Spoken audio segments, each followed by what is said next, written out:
Good morning, everybody, and a happy Father's Day. You are tuned to Computers 2K. Oh, okay. Oh, no, Steve is here. Okay. You are tuned to Computers 2K now on the Nissan Communications Network. I'm Amnon, your host for the next 3 or 4 or 5 hours. We'll see how long we'll go. Maybe just 2. Or 2. That's right. Along with Mike. Good morning. Spence. Good morning. Computers 2K, what? Now. Now? Oh, well. Okay, now. And Bruce is here on Skype. Bruce is northbound on I-85, just leaving Charlotte, headed toward Greensboro, and ultimately home in Lynchburg. Oh, drive carefully while you're eating. Yeah, I've got my sausage egg McMuffin and my coffee here. Oh, hush. And Steve is here too. Hello from your UK correspondent. Good morning. Our number is 919-518-9773. Computers 2K voice on Skype. And this morning's show is being brought to you by that VidBlaster guy, Tom Sinclair, at www.vidblasterguy.com. Father's Day. There are all the fathers sitting here. Yeah, happy Father's Day to everybody that is one. We should be getting served, waited on hand and foot. What are we doing on a talk show? Yeah, the girl at the McDonald's drive-thru didn't even wish me Happy Father's Day. I was quite disappointed. Oh. It got me quite worried if I'd gone into a McDonald's and a young lady said to me, Happy Father's Day. Okay, who was your mother? Well, there you are. Hey, so I got a really interesting tech question. I can tell you more about my trip, but I had the privilege of staying with my niece and her husband and my grandniece. I did their wedding 3 years ago. Hadn't seen them since then, and stayed with them in Charlotte while I was here for a couple nights. And last night we were sitting in the living room, and my niece had an iPhone, and her husband had an Android. And of course, I've got the Galaxy Note 2. And we were just getting really silly having this comparison of asking Siri questions and asking Android the same questions and getting their answers. And so we were going on and on. We did this for probably 45 minutes or so. It was a real scream to do that. But then we got really serious about a question that I'd like to pose to you guys. Now, my favorite candy bar is a Reese's Peanut Butter Cup. I mean, it's just awesome, right? And in Christmas time, they come out with a Christmas tree-shaped Reese's Cup. In Easter, they have an Easter egg-shaped Reese's Cup.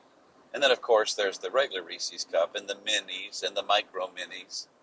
And I really wish somebody would come up with a Reese's Cup USB thumb drive. That would be cool. But anyway, you know there's got to be a lot of technology with making these Reese's Cup. And my main question is, how do they maintain the consistent ratio between chocolate and peanut butter in all of those shapes and form factors? That's what I want to know. Well, it's really not that hard to do. It's not? No. They, in terms of manufacturing capability, it's really very easy to do. The trick, as I understand it, in the being able to flow it in and nail it has to do with making sure the chocolate's at the right temperature. You put a certain amount in, you let it sit for a certain period of time. You put the peanut butter in, you put your left foot in, you take your right foot out, and you end up with it, and it's very consistent. I wonder if they've got a show. Don't they have a show on Discovery about how they do it or how they make it? Maybe there's an episode. There certainly are shows about how they make certain candies. Mm-hmm. And there's a couple. There's one called How It's Made and another one called How Did They Do That. It's probably been on one of those. I mean, I've watched them all, and there's still one thing that none of these shows you how they do. And I don't know anybody that can answer it. Well, I can answer it. What's the question? You go to you can go to Home Depot, Lowe's, whatever, and you can buy a 25-foot section of a water pipe, 1-inch round. You know what I'm talking about? Water pipe? Sure. Yeah. You're talking plastic or No, iron? metal. Okay, iron. What kind of drill bit they use to make the hole in the pipe? What kind of drill bit do they use to make the hole in the pipe? How they put the hole in the pipe? Which hole are you talking about? Down the center? Yeah. Well, I can answer that one, but I don't think you would understand it, so let's move on. It's You a gotta family ask that show, so best not answer the question. Look up extrusion, Amnon.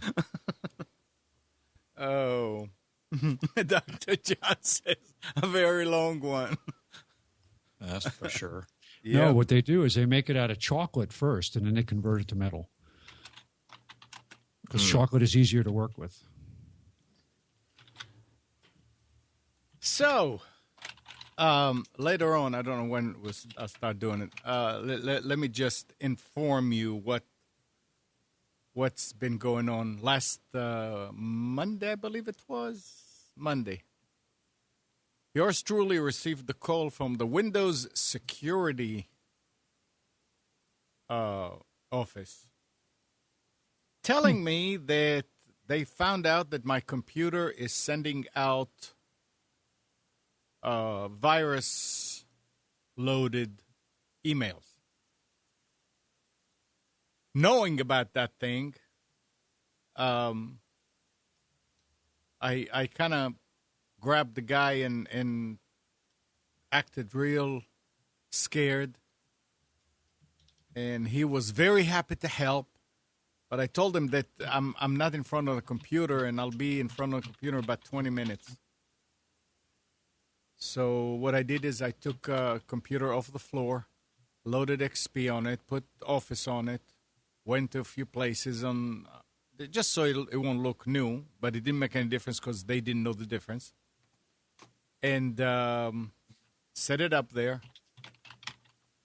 I got the digital voice recorder and just put the speaker, the phone on speakers and ready to record. The first few minutes did not come out good because I forgot that when I'm recording here with the line in, the volume is all the way down because of the way that it works with the line in. And for the microphone, it didn't pick up anything. And then when I realized that the gauge was not moving, I said, oh, yeah. So I brought it up. But it was an hour-long conversation where he showed me how bad and how many viruses and malware there were on the computer and how my software warranty expired. And, I mean, it's amazing. So I'm going to play a little bit of it. You were just lucky. Later. Lucky. Just think about if you had gone on all these weeks and months without knowing all these things they told you. Just think of what kind of shape your computer would have been in. I mean. And this call came from the office in their security office in Turkmenistan? I mean, it sounded kind of Indian, but maybe not. It may be Philippine. I don't know, but it's sort of kind of like Asian. Was his name Shirley? The what? Yeah, Was his name Shirley? Peggy. Oh, no. Peggy. Okay. You said? Peggy? I've got a fun story I can tell you along these lines too. But go ahead. Yeah. So it's what's your name? Daniel something. I mean, a perfectly legit American name. And I think he said he was in Utah or, I don't know, somewhere. They are so conniving, so devious. It's not surprising to me now that people fall for it. And I've seen a few of them here after they've been taken.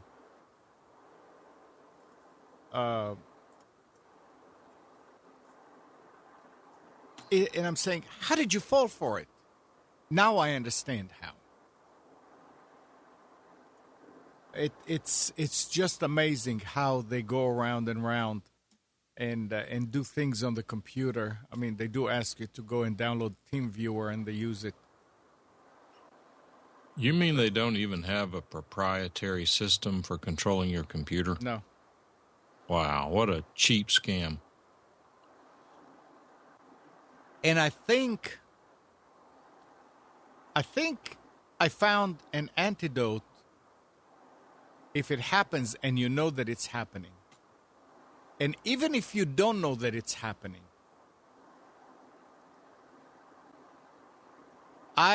when we reached the end, I asked him how much money it's going to be, and he said, how do you want to pay for it? And I said, money order or cash? He said, no, we need credit card. And I said, we don't have credit cards. We went bankrupt, and the bank took all the credit cards, so we don't have it. I need to send you cash or money order. So he went to talk to his manager. What, Bruce? He ultimately wanted you to go to Walmart and get a gift card. No, he actually came back and said, can you borrow it from a neighbor or a friend? And I said, yes, probably. But they're all at work now. At that point, really, the computer was not messed up yet. And I disconnected the Ethernet. And he said, okay, I'll call you about 4. I said, well, can I keep using the computer? He said, oh, yeah. I said, did you fix it? He said, no, we'll fix it after you pay. We'll clean it up. But the computer was not messed up. There were some files. What? I was going to say, could you see him doing remote access to the computer? Oh, yeah. Doing anything? Oh, yeah. I mean, and they went what in program there. And was he using? I know he zipped my documents and the Windows folder. He did a few things. He wanted to show me how there's an error, so he went to a DOS shell and did a ping 0.0.0.0. And, of course, it comes back with errors, and then it came back with expired something at the end. And he said, you see, your Windows expired. I mean, for somebody like me, I see what he's doing. I'm saying, yeah, okay, right, come on. But somebody else, the way that they're, it's almost like magic. When you see a magician, how they'll talk to you so you don't pay attention to their hands. And that's sort of like what they're doing. They try to get your attention to talk to them and not watch what they're doing. And they open this window and they open that window, and amazing.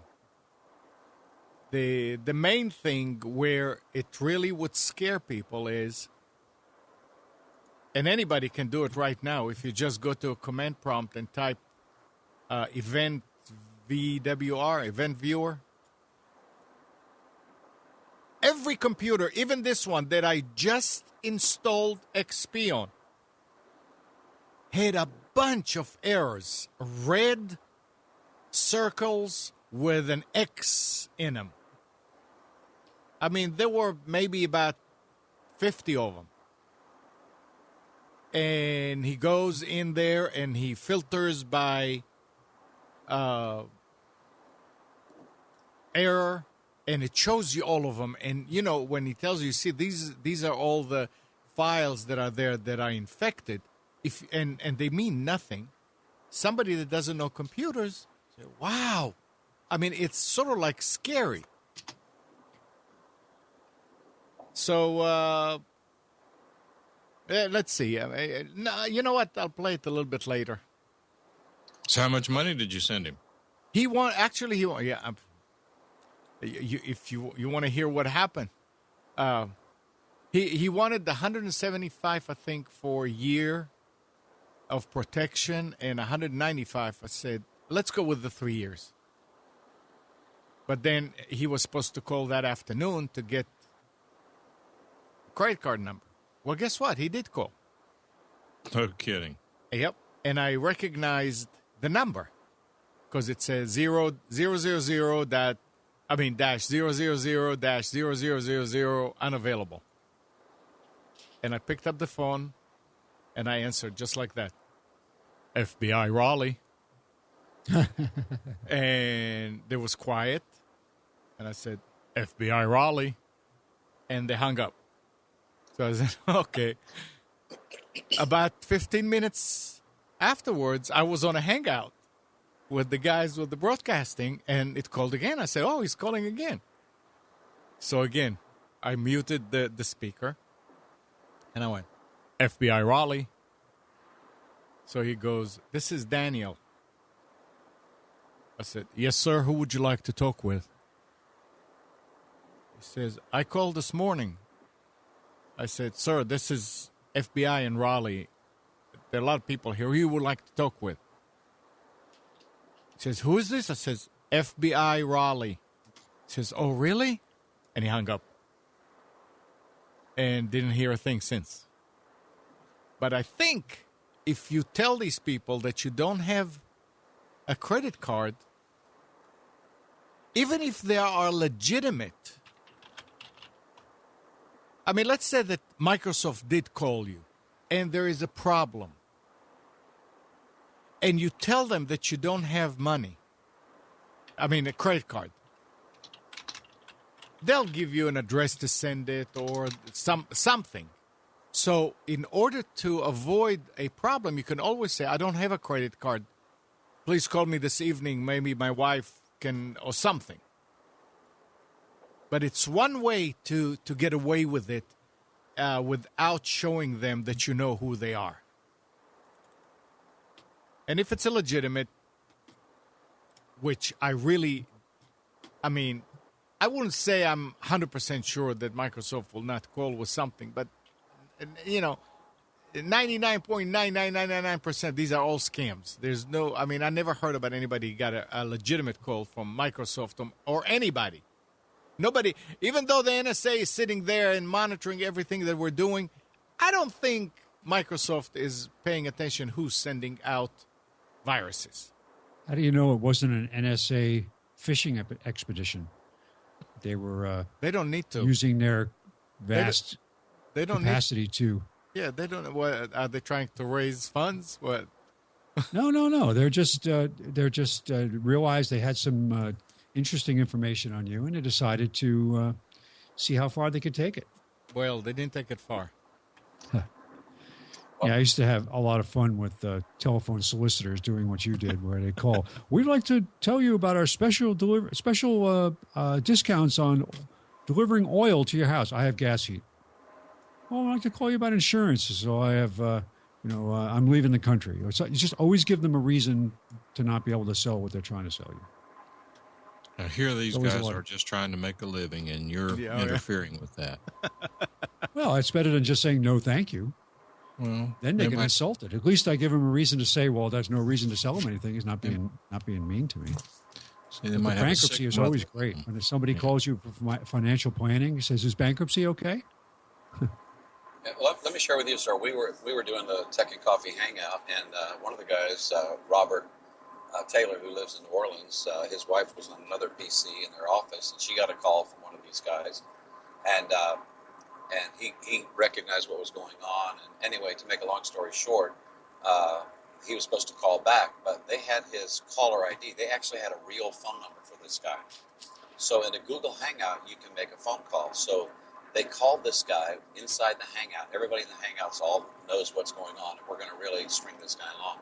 So for 46 minutes, between Robert and his wife, Lisa, they strung this guy on and on and on and on. And finally, the only way that they would accept payment was a Walmart gift card. That's why I mentioned that earlier. Oh. So he says, okay, well, we'll go to Walmart. And he says, no, you got to stay on the line. And so they were on a cell phone. So they pretended like they were driving, and so we're all listening on the Hangout. Finally, I got the Walmart gift card. Now what do I do? He says, okay, turn it over and scratch off the thing on the back and read me the numbers on the card. And so he said, okay, I'm scratching it off now. Okay. And the guy says, okay, tell me what the number is. And then Robert said on the Hangout real loud, "Screw you," and everybody started laughing. It was a hoot. Yeah, that's what you need to do to them. But unfortunately, more people will fall. You know, for each one like you and me and others, there's probably 10 that fall for it, and it's a shame. At least I would think that I don't know what happens if you call your credit card company and you say, block. I mean, don't pay that or don't honor this. It seems like all the more reason to do the Walmart thing, because see, then your options are far fewer. That's why these guys wanted the Walmart gift card. They could take that money instantly and it could be done. That's right, they could. Yeah, and you have no recourse there. But with a credit card, it seems like you do have a recourse. I'm not sure the credit card company insulates you from being stupid. No, stupid you'll stay, but maybe you won't pay. I don't know. You know what? And I will not call it stupid, Mike. I mean, unless you get one of those calls and you go along with it to see how it goes, you don't have any appreciation for how they're doing it. And, well, maybe the word appreciation is wrong here. But you realize that everyday people that are not techies will fall for it because they make you feel like they take you into sort of like confidence, and they're showing you things that nobody showed you before. And you feel like they're really trying to help you. Amnon. Yeah. We couldn't argue about that, Mike. We're not going to argue. We're not arguing No, at I all. mean, we couldn't because we're techies. We don't see it. But Go ahead. But my comment really has nothing to do with being a techie. I cannot think of anything at this moment in time that anyone could do to call my house and get me to give them my credit card number to purchase something on a solicitation. Even when it's a charity, I do not give my credit card number out. If I choose to contribute, I need a mailing address. Yeah. And it's strictly one way. You can't call my house and get my credit card number. It's not going to happen. I don't think it's not something that I came up with and said, okay, I'm going to make sure I don't get stuck. I'm going to make sure that no one. It just doesn't make sense to me to do it any other way. I don't know who's calling my house. My wife used to get impatient with me because telemarketers and others would call. And one of the things that I would ask would say, well, who is this? Well, this is such and such a company. No, I want to know who you are. What is your name? Well, sir, we're not allowed to give that information. Well, then you're not allowed to call my number because this is my telephone. I pay the bill on it. I get to decide what goes on with it. You don't. But, sir, I said, have a nice day. Click. And that's exactly the way I feel about it. I mean, that's the same as you walking up to my door, you calling my phone. I pay for it. I'm going to control what happens to it. But when it comes to solicitation, give me an example. And maybe I'm being naive, but give me an example of something where someone could call your house and you're going to pull out your credit card and give them the number. If I was in a dire strait, here we're talking about computers, and we all use them these days, and I'm sitting there and I'm working on it, and maybe I'm sending stuff to friends or whatever, and here comes somebody who says that they are Microsoft, and they very convincing in that, and I know that my computer is infected and I need to use it, and you get to the point where you say, yeah, I'm willing to pay for it to get it fixed so I can keep using it. It's not like somebody who's trying to solicit a donation where you can say, call me later or, give me a mailing. This is something that you want fixed right there and then. I mean, look, you are on the highway and you went through this with Susan. The car breaks down. Somebody comes along with a tow truck and say, I'm going to help you. but I need a credit card. I'll take you to wherever you need. What is she going to do? What are you going to do? You know, I mean, there are certain circumstances. Well, I don't think that's necessarily a parallel because, again, it goes back to it's very, very situation specific, and that is somebody calling me up on my telephone. I can't see them. I don't know who they are. I don't even know if they're in this country. It's just not going to happen. Right. But you see, that's what's so nice, or so nice, so devious about. He did not mention money until an hour later. They get you all involved in it, and they're showing you, and they're talking to you, and they're conditioning you. And after an hour, they bring up the money thing. At that point, you want everything fixed. So it's easy. And again, I agree with you that we all should have that. Hey, no, you don't give credit card. I mean, there's too much theft out there and all that. Fine, but there are people that don't think like this, and it's not because they're stupid. It's because they never faced it. It's because they never, I don't know, whatever it is. But I wouldn't call these people stupid. I mean, the victims. Uninformed, because they don't realize what the risks are, and they're not. Their circle of information does not have stories like this that we see all the time. But I agree with Mike. If you call me, first of all, I never do anything from a solicitor. Right. I will. If people call about charity, it's like, I'm sorry, you could be the most wonderful charity in the world. I don't take telephone solicitations. You're welcome to send me something in the mail. You have my information. I'm not giving you my address. Right. But I don't take telephone solicitations. I support local charities. I do not. And they might be calling from someone I contributed to before. I said, well, I will make that decision. And by the way, stop sending me thick envelopes full of crap with a nickel in it, trying to make me feel guilty because I need to send you money. Yeah, I mean. But Dr. John was asking about what happened to the federal do not call list. And I did some research on this, and I know how they get around. I've had my phones listed for years, and I've relisted them because of getting all kinds of calls. And the way they get around it is they use these loose affiliations where if you do business with a bank, for example, and that bank does business with an insurance company, there are loopholes in the law that says that the insurance company can now call you because they're a partner of your bank. So they create these loose confederations of partnerships to make it so they can sell numbers to people and theoretically get around the law. So you wonder why you start getting calls from people selling stock. And I love these calls you get. The guy who says, hey, Spencer, how you doing? It's Mike calling about that, so-and-so stock that I sent you. What do you think? It's like, I don't know you. You didn't send me anything. You want to start off our relationship by you lying to me? And then they usually get either huffy and hang up, or they get very defensive and try to explain. I said, look, stop talking, put me on your don't call list. This conversation is recorded. And that usually does it, that they don't call back. But they can use, companies will sell the number to other companies that they so-called do business with, and that's how they get around it. It's very similar in the UK as well, the do not call lists that we've got over here.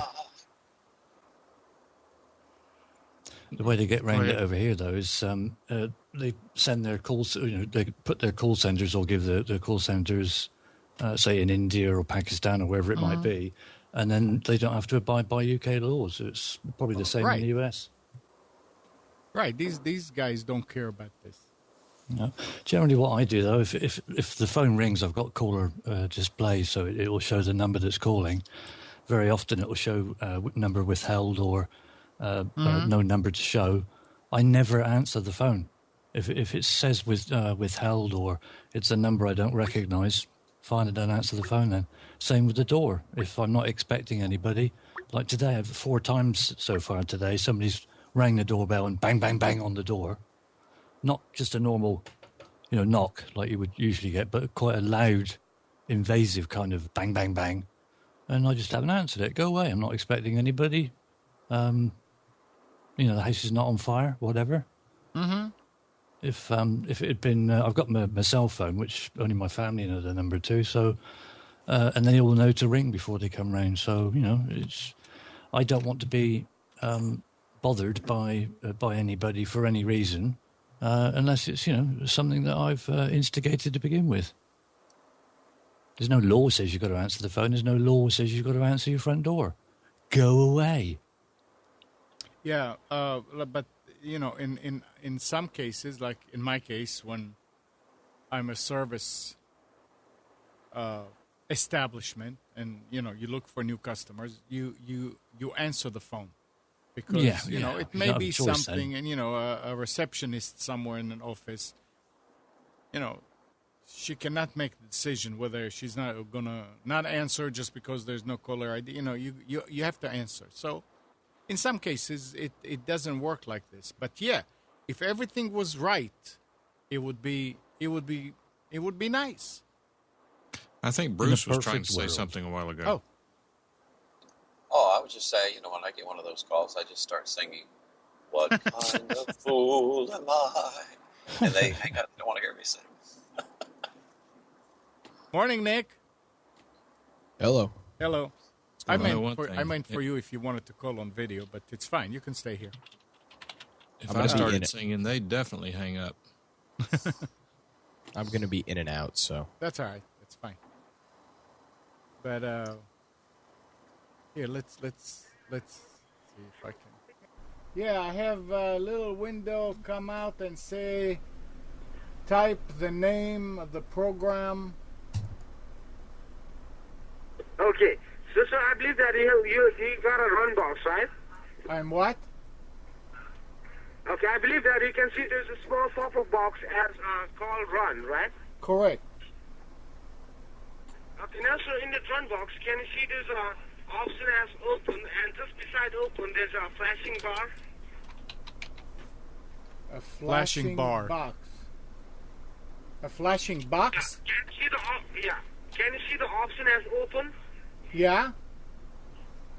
And just beside that, can you see there's a white text bar or flashing bar? Yes. Okay, so is it blank? What? So, sir, is it blank, sir? Yes, it is blank. Okay, you need to type over there. It's E as an echo. Yeah. V as in Victor. Yeah. E as an echo again. Yes. And anyway, event viewer. Yeah. And just let me know what you can see on the computer screen so that I can help you. There is a whole bunch of options. Okay, so sir, what exactly you can see on the computer screen? I see event viewer. It has file, action, view. It's really hard to play stupid. Okay, so just do one thing. Just focus at the left-hand side of the page. Can you see there's an option as event viewer local in a blue highlighted color? Yes.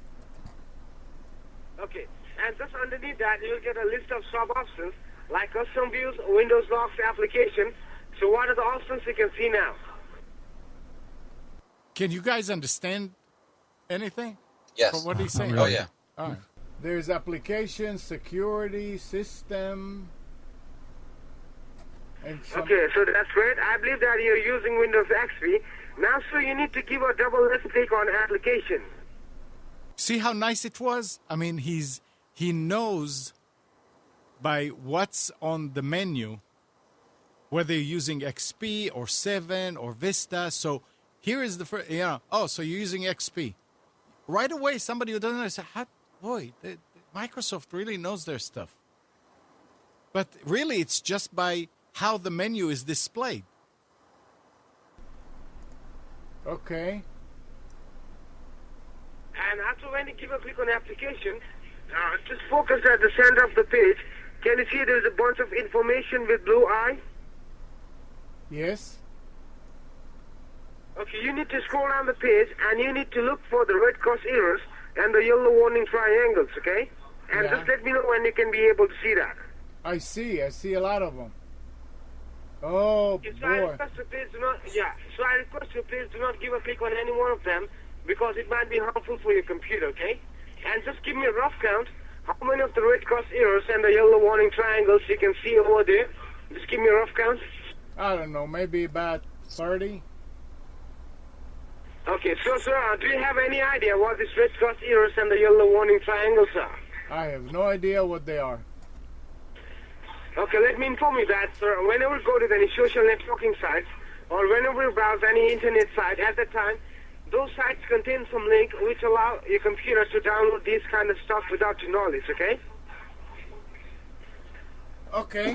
And the reason, sir, because they are very small and hidden information. That's the reason why none of your antivirus would be able to detect and prevent them, okay? So, as we are calling you from technical department of Windows, as we got the report and as we make your call, because you are the user of Windows computer, okay?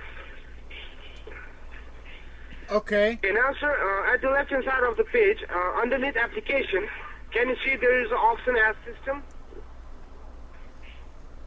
There is what? Underneath application, can you see there is an option as system? Yes. Okay, you need to give a click on system. Now we are going to check the system part of your computer, okay? Okay. And when you give a click on system, sir, again you will find that there's a bunch of information with blue eyes, right? Right. Okay, again you need to search for the red cross arrows and the yellow warning triangles, and just give me a rough count how many of the arrows and the warnings are there, because it's a system part of your computer, which is a very important part of your computer, right? Right. Okay, so just give me a rough count. Rough count of... Oh, how many? I don't know, maybe... Okay. Not many. Not Okay, so many. just one. Okay. Not many. Maybe 10. Yeah, not... Okay. And sir, okay, apart from this computer, do you have other computer or laptop in your home? No. I was going to say, I mean, can't yeah, wait to get there's my a hands lot on of- it. That's the only computer, right? And There is... Do what? What'd you say? I said, yes, you have another laptop in your home? I can't wait to get my hands on it. Well, then I said yes, and then I told him that it wasn't there. No, some guy came to the door and I loaned it to him because he asked for it. Let's go forward, so.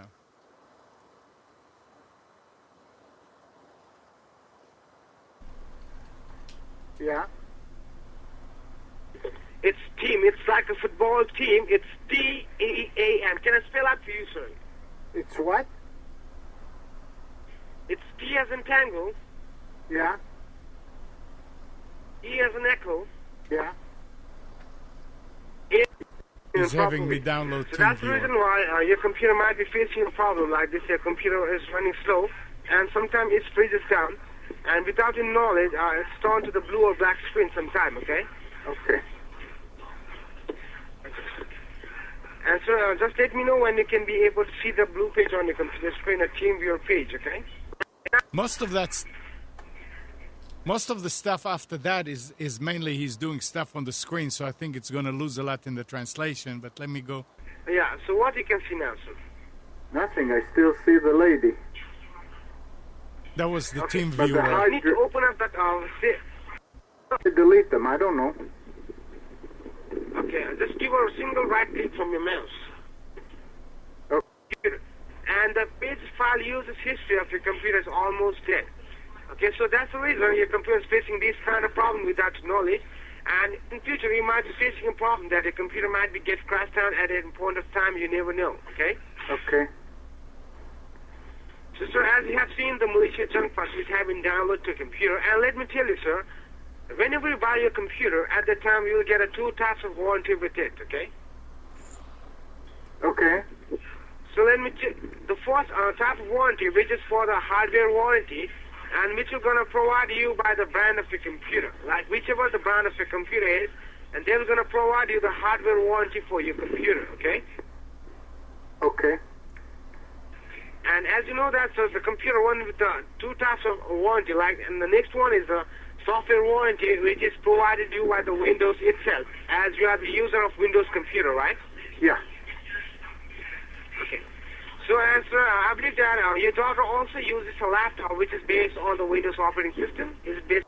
Now, while he was talking, they were zipping and he was opening the DOS shell and all that. And I don't know if one person is talking and somebody else is actually doing the stuff behind the scenes on TeamViewer.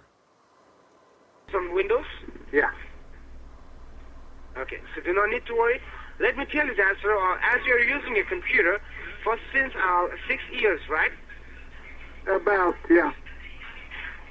Okay, so let me tell you, so have you ever heard about the software warranty inside a computer? The what?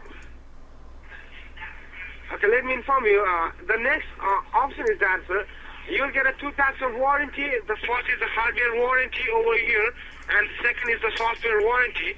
And the software warranty is provided to you by the Windows operating system, okay? And that does. Okay. Okay? Okay.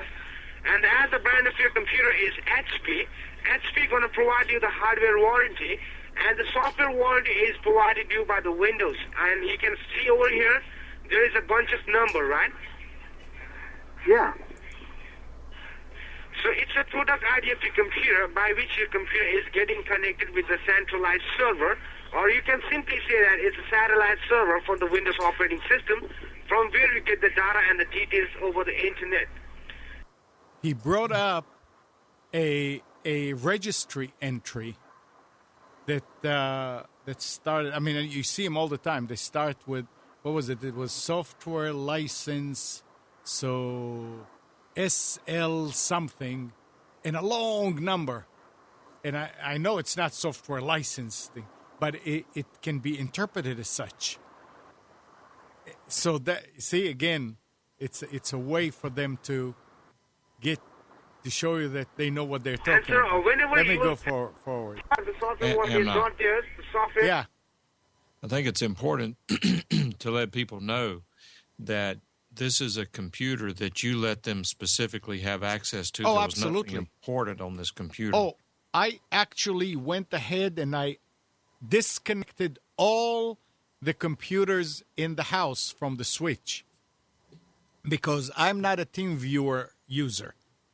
And I was not sure that if they have access to one computer on the network that they cannot get to other computers on the network. So I went ahead and I disconnected everything else and just left this one that, like I said, I picked up off the floor, an old slow computer, installed XP on it real quick, and put Office on it just so it will look like it was being used.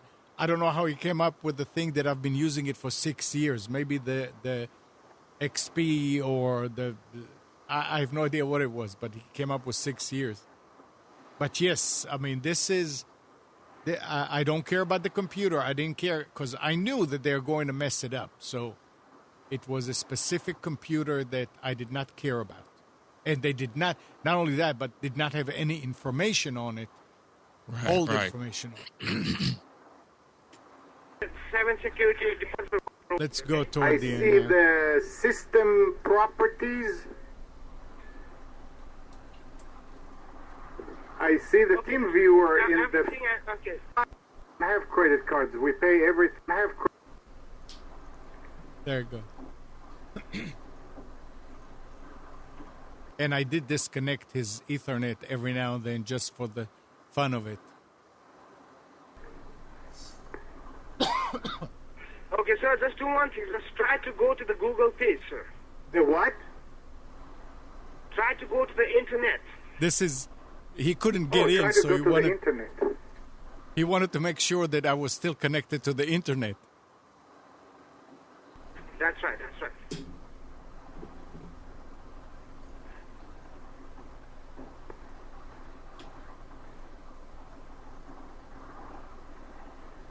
No. Do you have any kind of plastic card, sir? No, sir. We don't You use can do credit. payment at back. We don't use credit cards. Our credit is not good.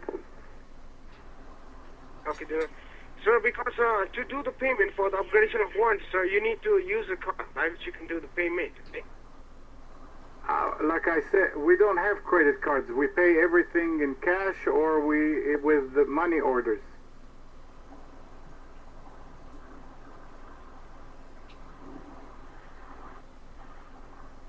Because, sir, we Hello? are not authorized to take payment like that, okay? So that's the reason I'm asking you about that. Do you get any card of like MasterCard or Visa card? No, we don't have credit cards. The bank took everything. So we do everything with cash or money orders. I can't send you a money order? Okay, just wait for a while, sir. I'm going to talk with the registration department, okay? Okay. You tell them you don't have credit cards. Well, do you have Visa or MasterCard? They might Like you get don't know what a credit suspicious. card So, is. sir, can you do one thing, sir? Can you deposit the money on the bank for the upgradation warranty? The what? Can you deposit the money in the bank, sir? We don't have a bank account. Everything we do is cash. Okay, so just give me a moment. He's looking through his guidebook. All right, we can't do this. We can't do this. We can't do this. What can we do? You should have said, Amnon, well, why don't you send somebody around to the house and I can give you the cash? Yeah. Say I could ship you my mattress because my money is hiding in my mattress. That's where I keep my cash. What is your name? Yeah, hello, sir? What? Yeah, sir. My name is Daniel Watson, sir. Daniel Watson. John Smith. Okay? Okay. Peggy. So, sir, my registration department has told me that if you don't have credit card, then you can do the payment, okay? So the software warranty will not be get upgraded. So they I told me can? that because we are not authorized to take... Sorry? I can or I cannot? So without the help of any of the plastic card, you can't do the payment, okay? Because we are not authorized to take payment from the money order or with cash, okay? So what do we do? Okay, so can you borrow any of your friends or neighbors' card so that you can do the payment? Friends possible. and neighbors. I mean, I never tried, but yeah, possible. Okay, so just do one thing, sir. I'm gonna This guy open could have a great notepad on career as a computer used car screen, and I'm salesman. going to hold the line for you, okay? Just try to borrow a card from your neighbor or a friend by which you can do the payment, okay? Okay. Hey, Spence, what are And I will friends hold the for? line for you, okay? What'd you say, Bruce? What are friends for? Yeah. Oh, you want me to go now? Everybody is at work. I can't go anywhere now. I mean, you want me to go and borrow it now? Okay, so sir, will you give me a convenient time so that I can give you a call back? After half an hour, after 1 hour? Yeah, you can try. I doubt I'll have anything by then. Can I talk to your manager or to your whoever? Okay, so just give me a moment. I'm going to transfer this call to my manager, okay? Okay, all right.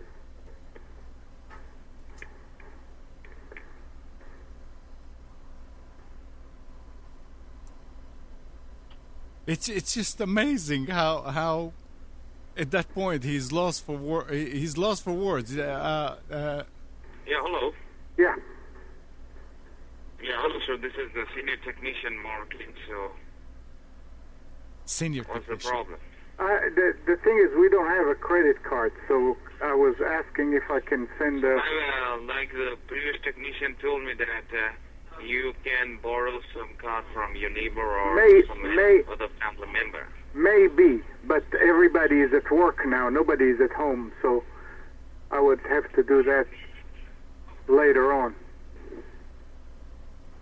Okay, so you can just give us a convenient time so that we can make arrangements right now, and we can just call you at that point of time, and we can just give you the services right away at that point of time. I don't know. Probably around maybe 4 o'clock. Today, right? Yeah. Okay, no problem. So we will give you a call at 4 o'clock. Okay, and what is your name? All right? My name is Mark Lin. Okay? I'm the senior technician over here. And the technician who was talking to you works under me. Okay? Okay. So this is from me. I'm just going to hang up the call and we'll give you a call sharp at 4. Okay? Sure. Okay. Bye-bye.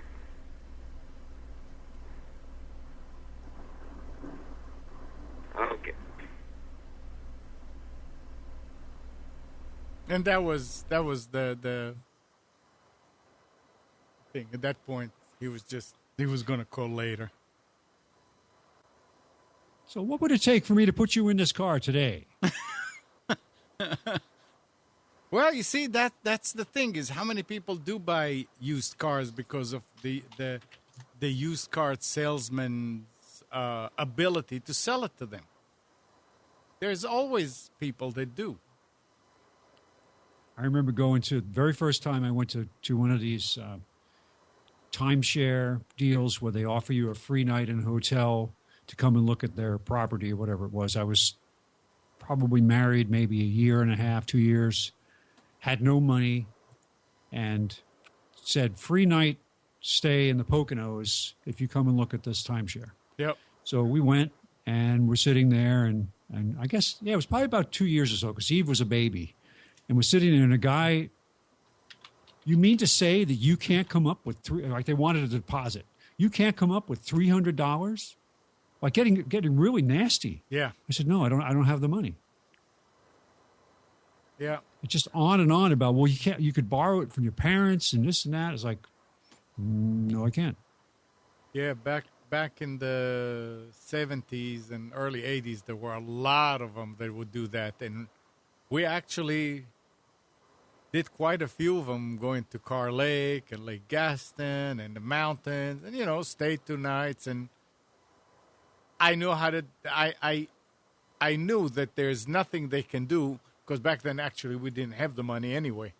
But they can try and try and try, and they will not be able to get it.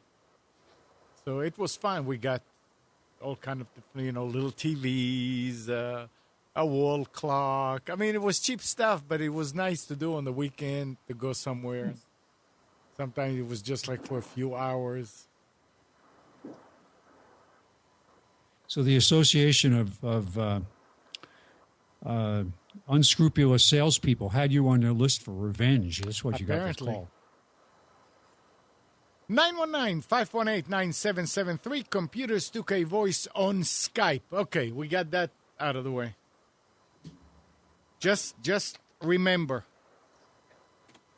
The sad part about this is that call is proof that this is successful enough and works enough times where they can employ a boiler room full of talented actresses, people who can pull off the scam, and they're going to be successful enough times. Whether right. they're, they've got a conversion rate, so like you would be a lead or a prospect, and if their conversion rate is, even 6%, 7%, that's a pretty good conversion rate. Absolutely, and it's worth their while to do that. If it wasn't, they wouldn't be doing it. It's a matter of. And so it's somewhere between, stupid on the one end, uninformed on the other end. But everybody, I think, in here is, is foolish. And there are enough people who, another term that I would use, are easy. They're an easy mark. And there are enough easy people out there that, to subscribe to this stuff. Easy mark is a good way to put it. Absolutely. So, yeah. Interesting, huh? Well, it's really sad. It is sad, but it's what's happening in the world these days. I mean, there's more and more scams. Think about how hard they're willing to work to get that money. Sure. I mean, it's, they're sitting somewhere. They don't have to be working outside in the heat. I don't know. But you're right. They're willing to do it. And I'll bet you they're willing to do it because they're making a lot of money. Well, either that or it's forced labor. You don't know. It could be a prison camp in that's true. It could Siberia. Be. You're right. It could be. We have this service. I'll now forget what it's called. I'll think of it in a second. But a service from AT&T that if you call my house with your number blocked, you can't get through.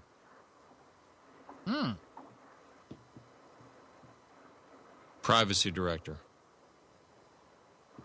Privacy Director? Yes. I don't know what it is. Well, what happens is if you go in and block your caller ID and call my house, yeah, it says, "Sorry, this customer uses Privacy Director. If you'd like to leave a message," I forget what all the thing is, but the Privacy Director intercepts the call, and we don't even know the phone's ringing. Oh wow! If you're going to block your number, I don't want you calling my house. I mean, if you're going to call me, I want to know who you are, and if I call you, you have a right to know who I am. Yeah.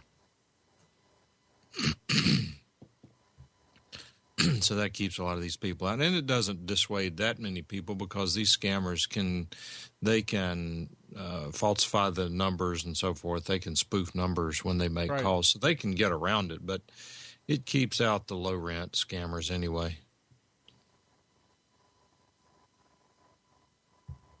It's just amazing the things that we come across in every day today with identity theft and fraud and all that. The computers made it so easy. But here's the question that I have now to change the subject completely.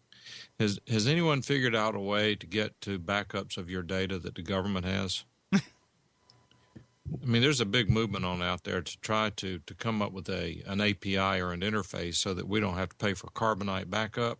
If we can just access the government's backup of all of our data, look at the money we'll save. Taxpayer funded. Hey, you need to have a credit card number, unfortunately, to get that information. Or your Social Security number.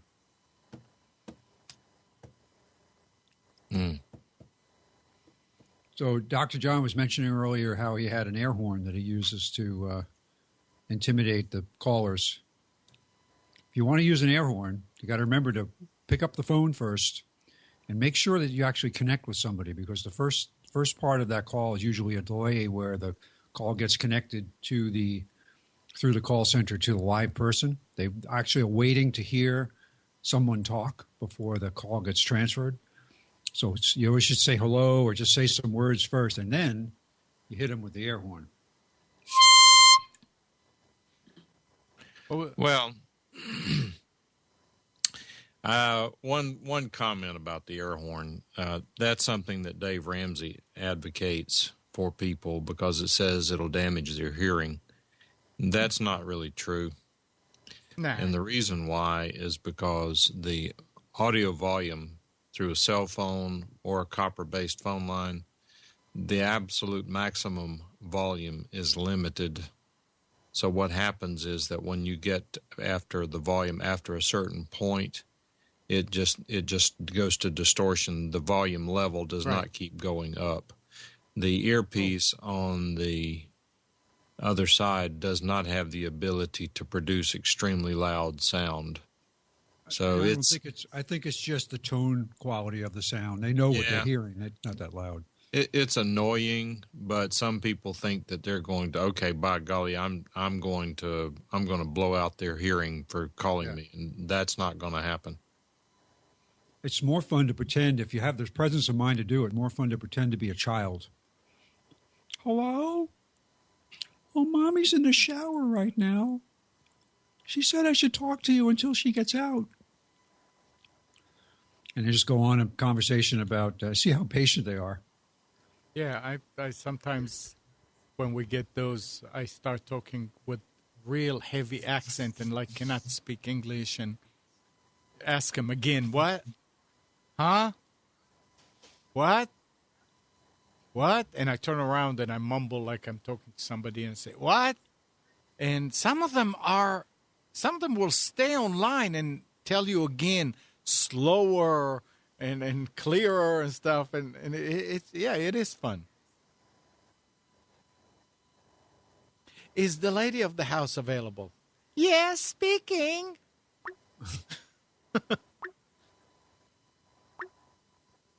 Bruce keeps get knocked off, huh? Bruce?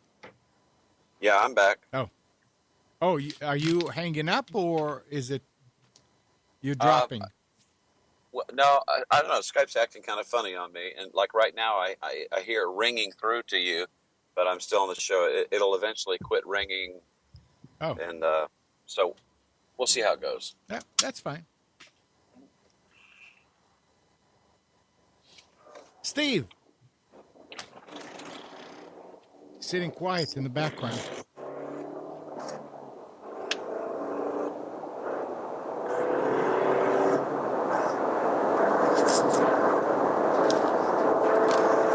Yes, sir. Are you I'm here. landing? I'm muted. I can't. We're on a racetrack. Hey, Bruce, Yes, sir. what's the noise? I was winding through the gears. I had pulled off the side of the road to reinitiate Skype. So Are you drag racing, are you, Bruce? yeah, I always You drive. drag racing, are you? Right. Well, I drive a stick shift, and so I like to wind it out. you need to listen to it later and hear what we heard. Okay. How many people here are using VMS? VMS from HP. VMS. Yeah. The ancient but trustworthy server operating system OpenVMS has been discontinued. HP never really promoted its acquisition, and OpenVMS suffered from a lack of development compared to HP UX, itself suffering from competition from Linux. It was only a matter of time, but it's a sad end. Many of its all-time fans, your correspondent included, not me, the guy that wrote the article, cherished a hope HP would move it to x86-64, but since development moved to India in 2009, OpenVMS has been living on borrowed time. Now it's run out. I know quite a few people that used OpenVMS, but that's it. It's a gowner. It's a gowner. It bit the bullet, huh? It kicked the can. That's it. So what exactly was it? It's like VM. Oh, okay. So it's Only like it's VM open Box VM. from Oracle or It's a virtual what? whatever. Yeah. Like VM Box from Oracle. Yeah. Mike, Yes. Apple has applied for a patent on combined virtual currency and digital wallet technology that would allow you to store money in the cloud, make payments with your iPhone, and maybe communicate with point-of-sale terminals via NFC. The patent application, published Thursday by the U.S. Patent and Trademark Organization, details how iPhone users could walk into a store, pay for goods with their phone, and walk out with their merchandise. Though Apple is late to the virtual wallet game, that doesn't seem to stop them trying to patent the process. There does not appear to be anything in the patent application which describes something that can't already be done. So I want to understand, money in the cloud, PayPal, your bank, it's money in the cloud. Bitcoin. What? Yeah, Bitcoin. Look at how successful that was. Well, it doesn't matter, but it's there. Now, Well, it still is on and off, isn't it? It had a massive jump I mean, they were sort of about £1 a dollar, and then they dropped down to cents, and they were up to about $100 per Bitcoin at one point. Some agency was going after them. They wanted to outlaw it. I don't know if it was U.S. or international, but they weren't very happy with it. They didn't want an alternative currency. The guy that wrote it said, though Apple is late to the virtual wallet game, that doesn't seem to stop him trying to patent the process. It's like, even though they know that it's already been done, no, but we're going to patent it. What in the world is, what kind of situation is this that you can go and actually patent something or apply for a patent for something that's already been done? I don't understand this. Okay, I want to patent the wheel. Did anybody have a patent on the wheel, Mike? I'm sure. Huh? No. Can I go and patent it? No. Why? You didn't invent it. Well, they didn't invent it either. No, let's put it this way. Can I apply for a patent on the wheel? You can file anything you want. So it's sort of like a crapshoot with them. They go and they apply for it to see whether the office will go for it or not? Not at all. They have their patent attorneys have determined that there is some element to the invention that does not currently exist. So they are not trying to patent PayPal. They're trying to patent a very specific procedure or I don't know what the patent's about. It's either an apparatus or procedure that, in their opinion, has not been done by PayPal or your bank or by Bitcoin. Oh. I mean, after all, Apple invented money, so they're just trying to be aggressive. They said there does not appear to be anything in the patent application would describe something that cannot already be been done, maybe in pieces, like this was done, and this was done, and this was done, but not together? Is it like, okay, the wheel was invented and the axle was invented, but now we have a car.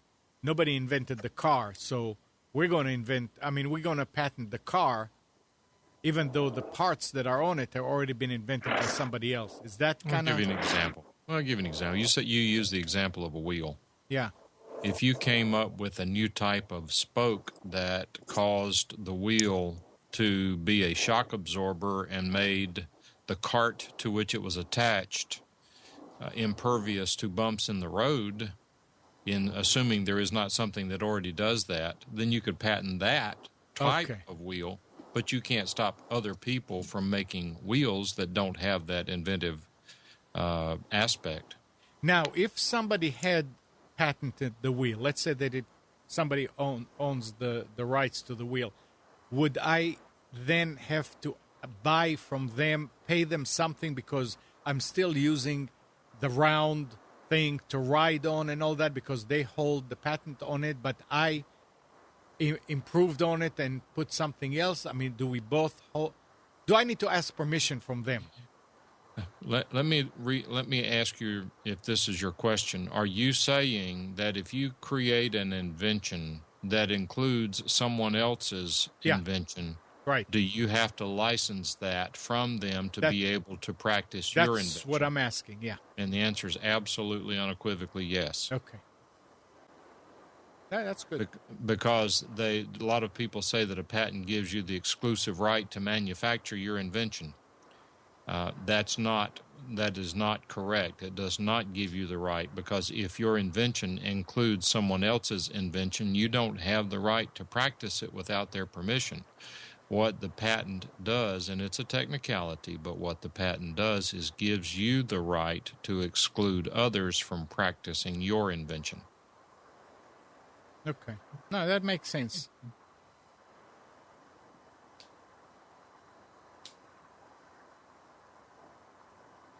Bruce? Yes, sir. Anything you have? Yeah. I mean, I don't want to... Sure. I'm coming back from Charlotte and had a really interesting experience. Some of you have heard about Tech and Coffee, and several of us who work from home, telecommuters, tech support people for Wells Fargo Bank, Marriott Hotels, British Telecom, whatever. We hang out in Google Hangouts during the week, and it provides some camaraderie and company while we're working from home. Well, we decided that we were going to have what is called a HIRL, HIRL. That stands for Hangout in Real Life. Yeah, okay. And so 18 of us converged on Charlotte this weekend, and we met in person for the first time. We had a husband and wife, Duke and Lisa Carrico, drive down on their motorcycle from, actually it was a scooter. It was one of those 650cc Suzuki Bergstrom. I mean, it's a really kind of a touring scooter, but they came from Kingsport, Tennessee.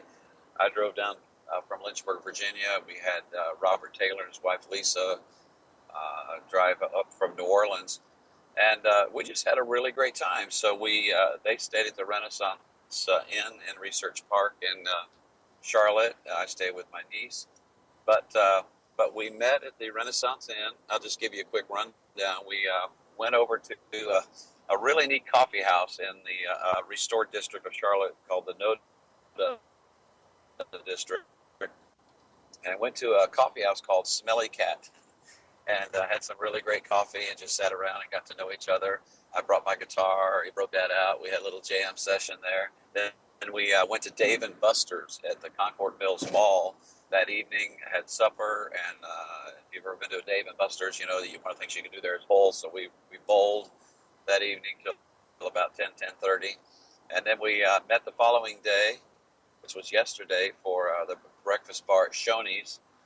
And then we went to the Carolina Aviation Museum. And I got to tell you, one of the things and I would have paid the price of admission for just this one thing. And it surprised me because I didn't know they had it there. But in the Carolina Aviation Museum, they actually have the plane that Captain Sully flew into the Hudson River. Oh, yeah. You're familiar with the story of the Miracle Hudson. That plane is in that museum. And it was so fascinating to look at that plane, some of the damage on it.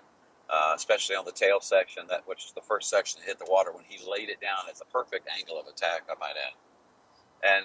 And so we did that. Go ahead. I was going to say, does the plane smell like the Hudson River? No, it doesn't smell like the Hudson River. Oh, okay. But then yesterday we did a late kind of lunch, early dinner at Cuisine Malaya. It was a Malaysian restaurant, and just had a really great time enjoying some good food and company. So, it was a lot of fun. And you know what? They were really great people. We laughed and cut up. In fact, we were at Shoney's. They had to shut the shutters that divided our room from another room because I guess we were too loud. But it was fantastic. Yeah, nice. Yeah. So way back in the old Usenet days, there was a group for this area called Triangle.General. They had a meetup at one of the restaurants, and that was not a pretty affair. There's some weird people in Usenet. Yeah. People show up with handlers where they're chained to them. I guess it's bad.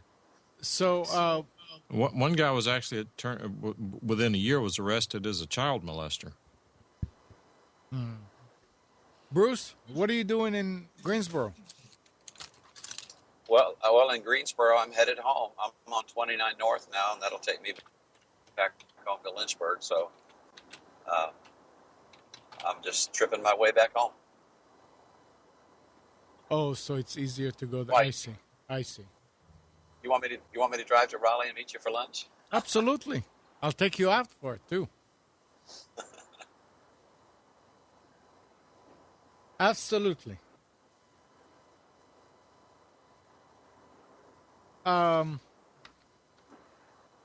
Nick, you here? Where's Nick? He said he would be in and out.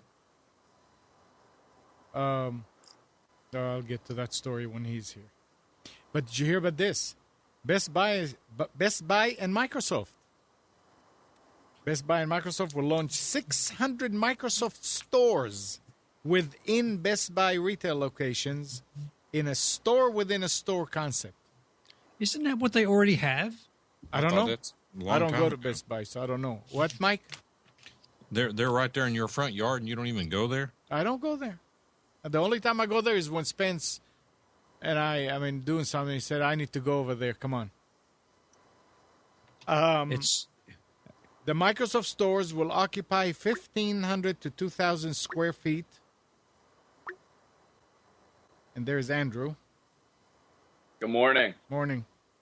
I'll tell you, shopping drunk on Amazon in the middle of the night is never a good idea. What'd you buy? No, you didn't, did you? Oh, man. I'm going to be in trouble today. What'd you buy? I bought like $1,000 worth of computer stuff. Now, I know that they don't have no TriCasters at Amazon. No. So which i7 did you buy? Yeah. I didn't get the i7. I ended up buying, I bought a video card, a very expensive video card. I bought 2 Blackmagic Intensity Pros. I bought an Intensity shuttle. And then I had to buy USB. I had to buy HDMI cables, so I bought a bunch of HDMI cables. And then I bought a wireless keyboard. And where are you going to put the stuff? What did you decide to do? I don't know. On my head, apparently, because I have no room. When are you going to move so that you have the space that you need to put it all? I don't know. I have no idea what I did last night. Oh, dear. Well, for listeners out there, I was actually up this morning at, I don't know, I think I went to sleep. I'll try to go to sleep again about 3:45 this morning. So wow. We were there chatting away for a couple of hours or so about all these technical stuff to do with video cards and processors, and all that won't do it fast enough, and it's chopping in 25 frames a second and all of that. So if you're not really interested in that, thank yourself lucky that you missed it all. Even though I'm not particularly interested in it either, it still wouldn't send me to sleep. So some of it was quite interesting. I mean, it was kind of good because now I'm going to blame Nick if this doesn't fix my problem. I'm going to hold him responsible because he's the one who made me buy an expensive video card. I just got back, and why am I getting blamed? Well, what is this? It's your fault. That's why.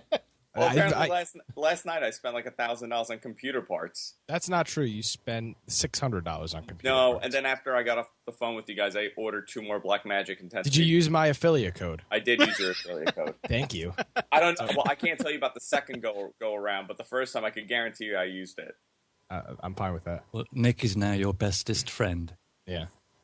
Yeah, well, unless he finds out that it doesn't solve his problem, he said. Yeah. I mean, if you go buy it, I mean, Nick, I think is making 6%. So if I spend $1,000, he made $60. Yeah, there you go. That's a full day ship for somebody. I need to start putting up some affiliate links somewhere if that's the case. True. We cannot do it. I'll tell you, I'm very happy I didn't get a motherboard and CPU because I almost did that also. So are you going to put it in that computer behind you or what? No. So what I'm going to do, I'm going to start swapping parts out. So the new video card that I got, I'm going to put it in my main switching box. The switching box video card is going into the encoding box. The encoding box computer, I don't know where the hell I'm going to put that. I think I'm probably just going to put it into the one behind me. Now, my That question. sounds like the makings of a song, and the knee bone connects to the thigh bone, and the thigh bone connects to the hip bone.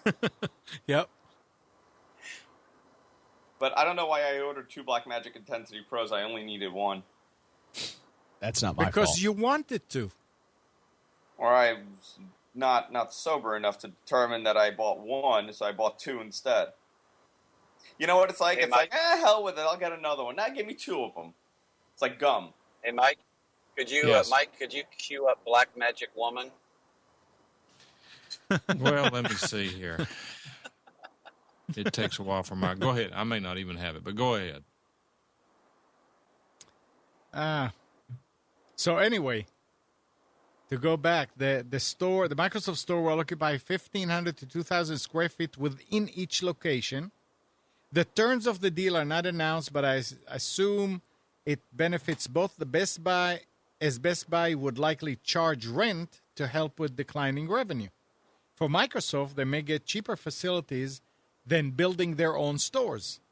The last I heard, Microsoft has a very ambitious plan to launch hundreds of stores a year.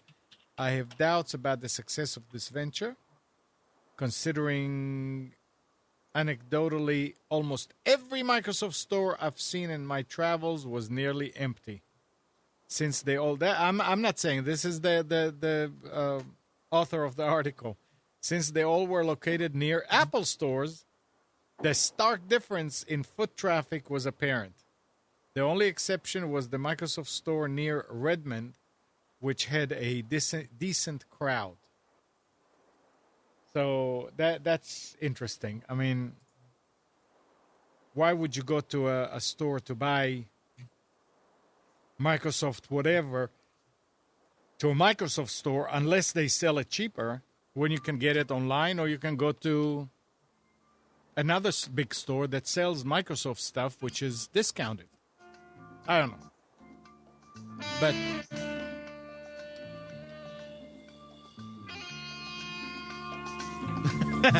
there you go, Andrew. Fast forward.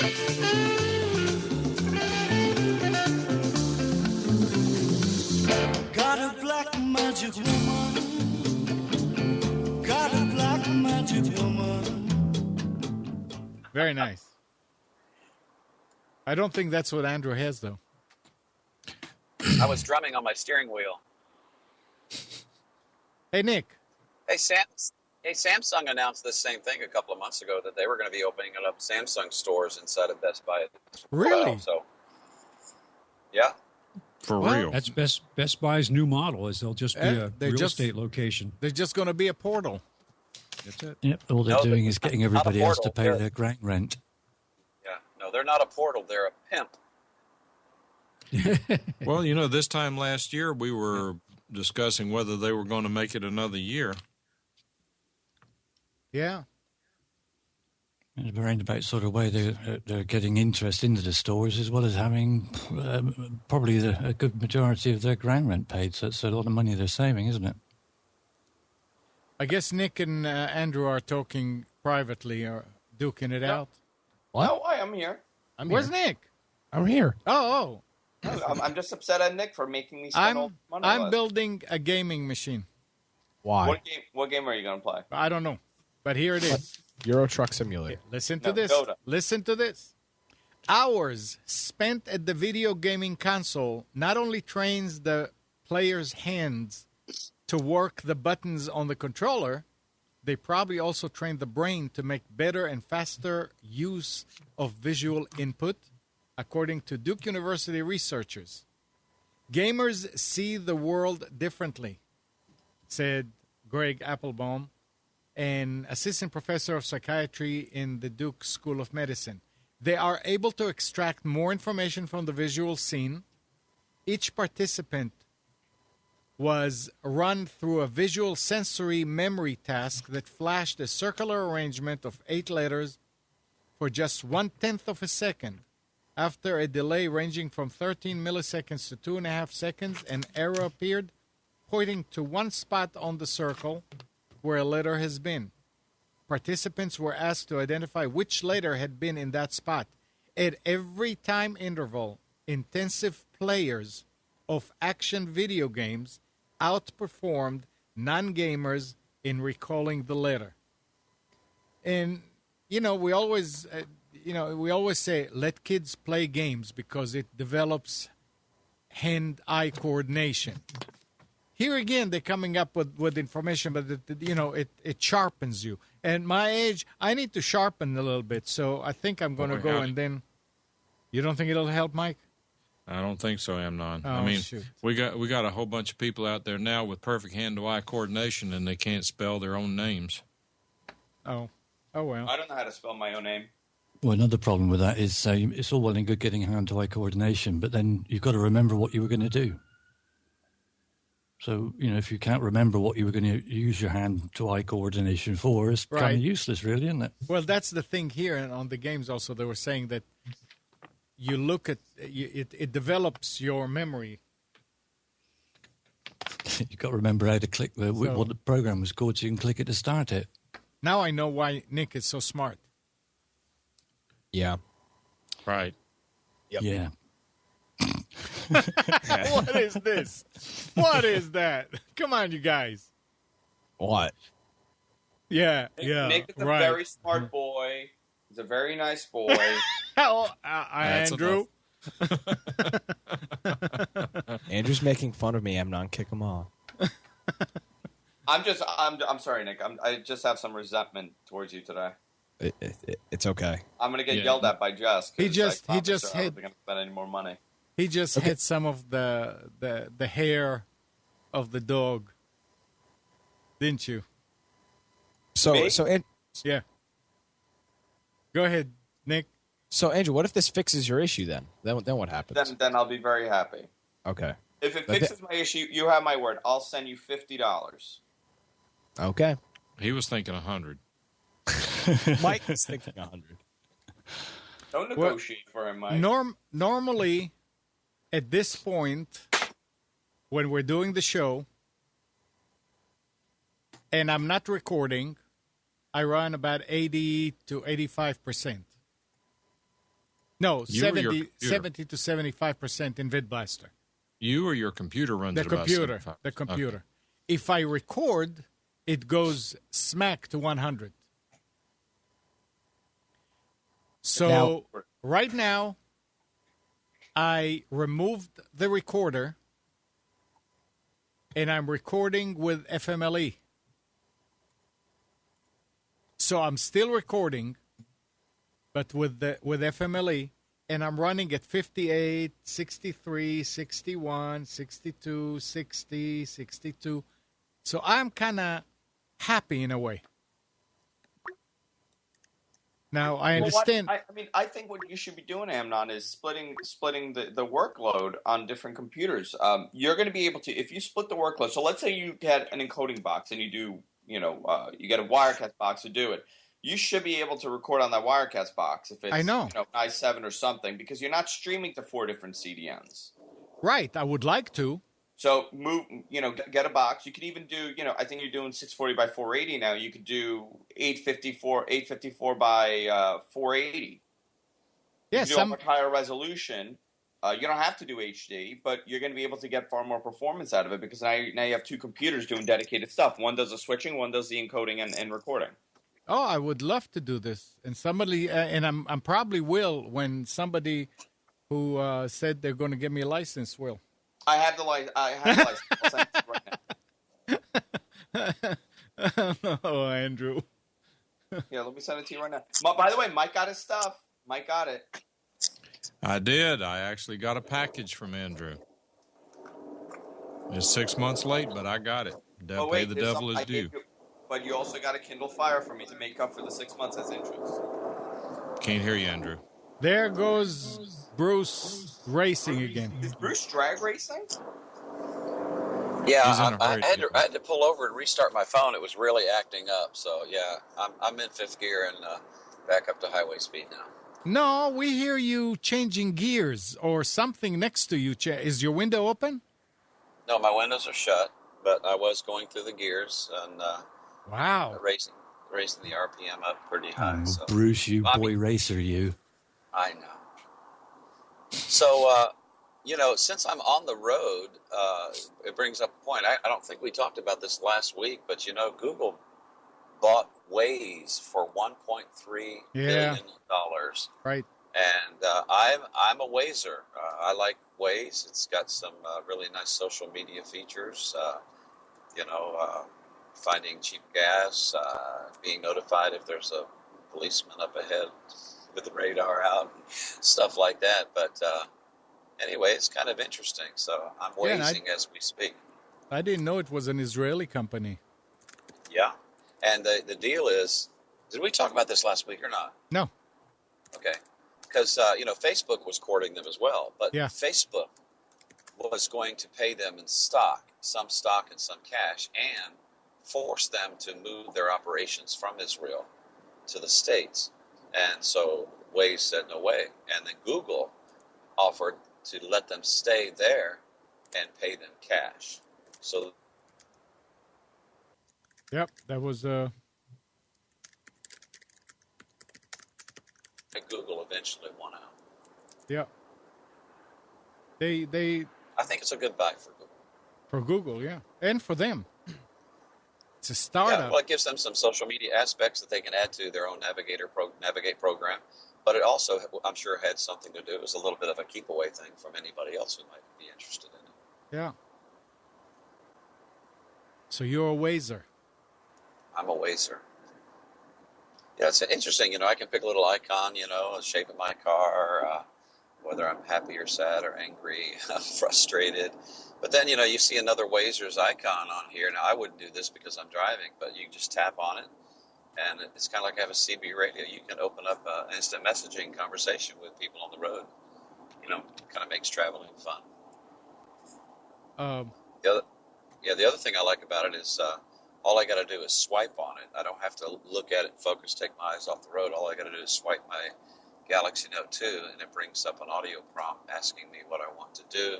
If I want to report an accident, then it'll ask me, is it minor or major?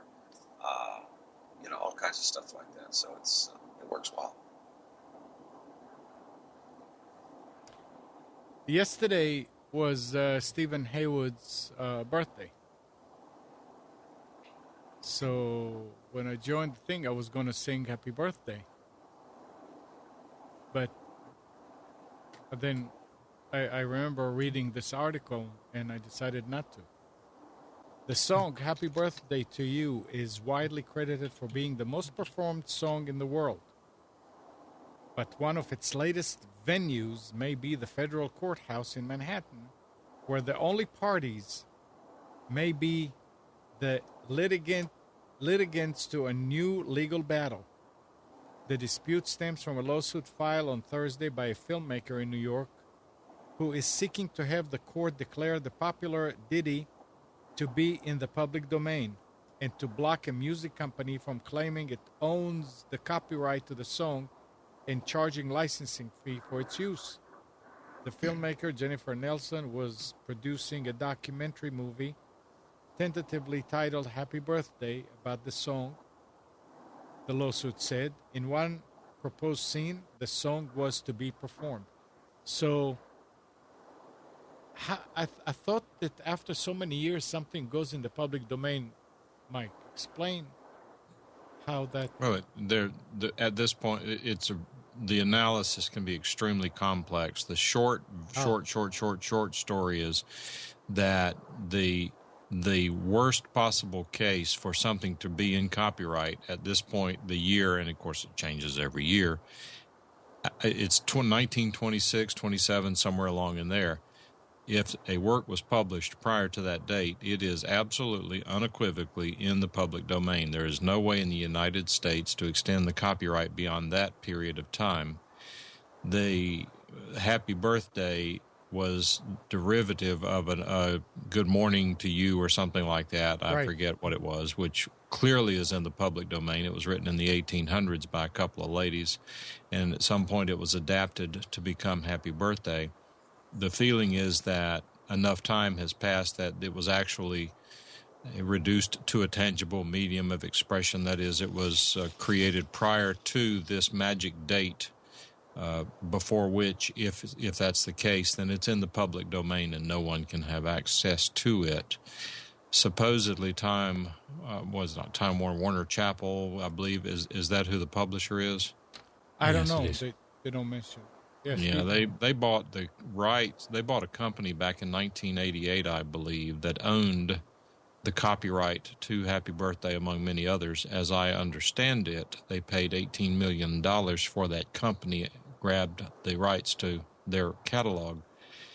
Reportedly, they make $2 million a year licensing Happy Birthday.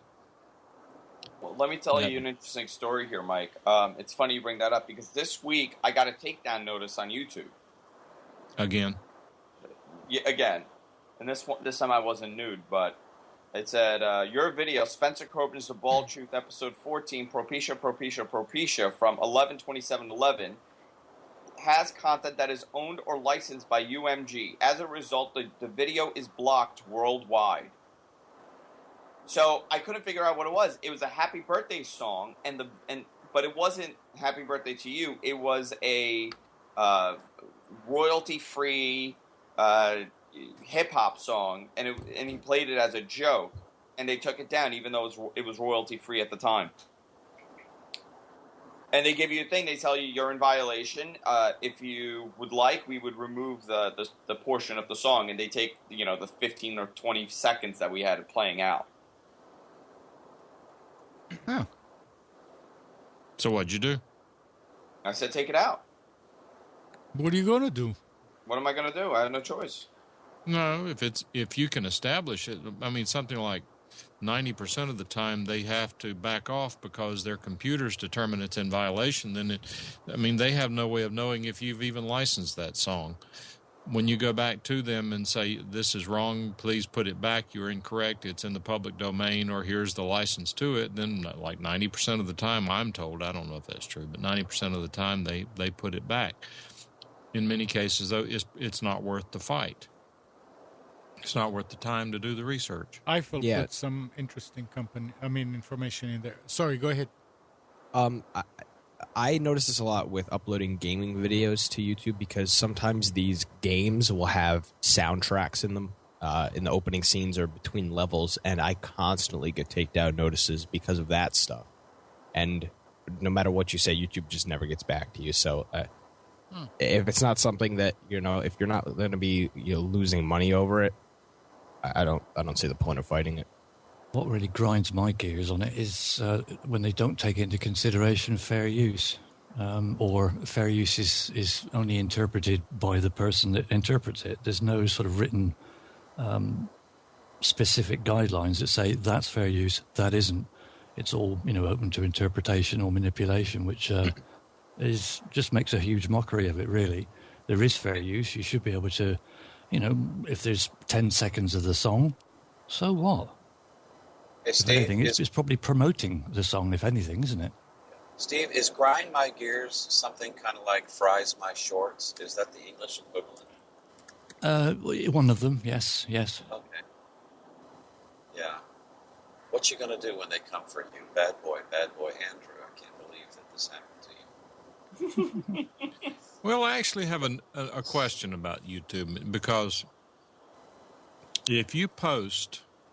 And I don't know the answer to this. I'm curious now, but if you create a video and upload a song to YouTube, which many people do, other than the people who own the songs, my understanding is that YouTube has licensed those songs. So if you upload the song, I don't know, Happy Birthday, you upload it. If they have licensed that song, then it's okay for you to upload it, because every time someone plays it, they're going to pay a royalty to the publisher.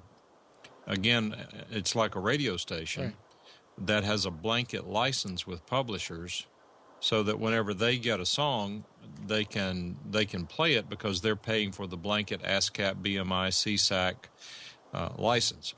It's perfectly legal for them to do so. They've paid for the privilege. If on one hand YouTube is allowing you to upload songs because they have a blanket license with the publishers, then why is having Happy Birthday or whatever the song is in your video, why is that not covered by the blanket license? That's a good question. Yeah. Because it's them that didn't upload it, I imagine. Leo Laporte's making it available, isn't it? Leo Laporte's been doing this show called This Week in YouTube, and it started off kind of shaky, but it started to get better. It was he and Lamar Wilson, and then they started having famous YouTubers on there as guests, and the show became very interesting. But he got so frustrated with all these takedown notices. He made good on his threat last Sunday.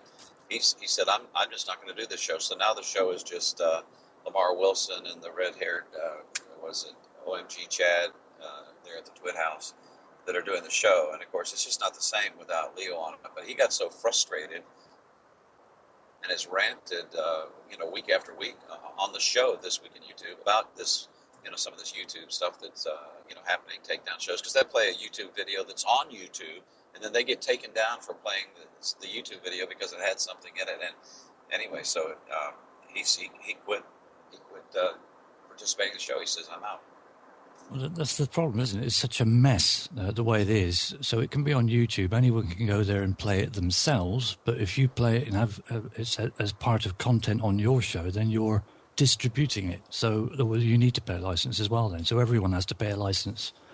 It's just insane. You know, how many times should they be paid for the same damn thing?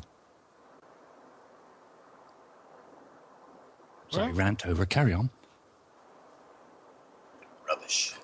Rubbish. Rubbish. But who would be YouTube's competitor? I mean, do they really have any viable competition? You've got Vimeo probably, and all sorts of people hosting audio and video, but who really is YouTube's competitor? Isn't it time for someone to come along and compete? I mean, there's a couple, but nobody's been really able to do it. There's Live Leaks, which does videos, and there's Daily Motion, which is probably the second largest video distribution platform. But you know, nobody. They're big in Europe, but not in the U.S.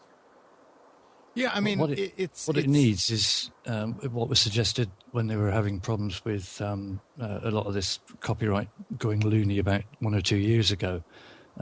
Somebody made the suggestion that if a large company or group of companies came in, they could buy the record companies, you know, Universal Music, Sony Music, BMG Group, whatever it was, Warner Music, and then just give the music away free. Say, well, everything you've got now, it belongs to, you know, this conglomerate, and we want music to be free. We want it to, you know, we're not going to go for anyone for copyright. You know, we own all the copyrights on these, so if you buy the companies, you own the copyrights. Let music be free from now on.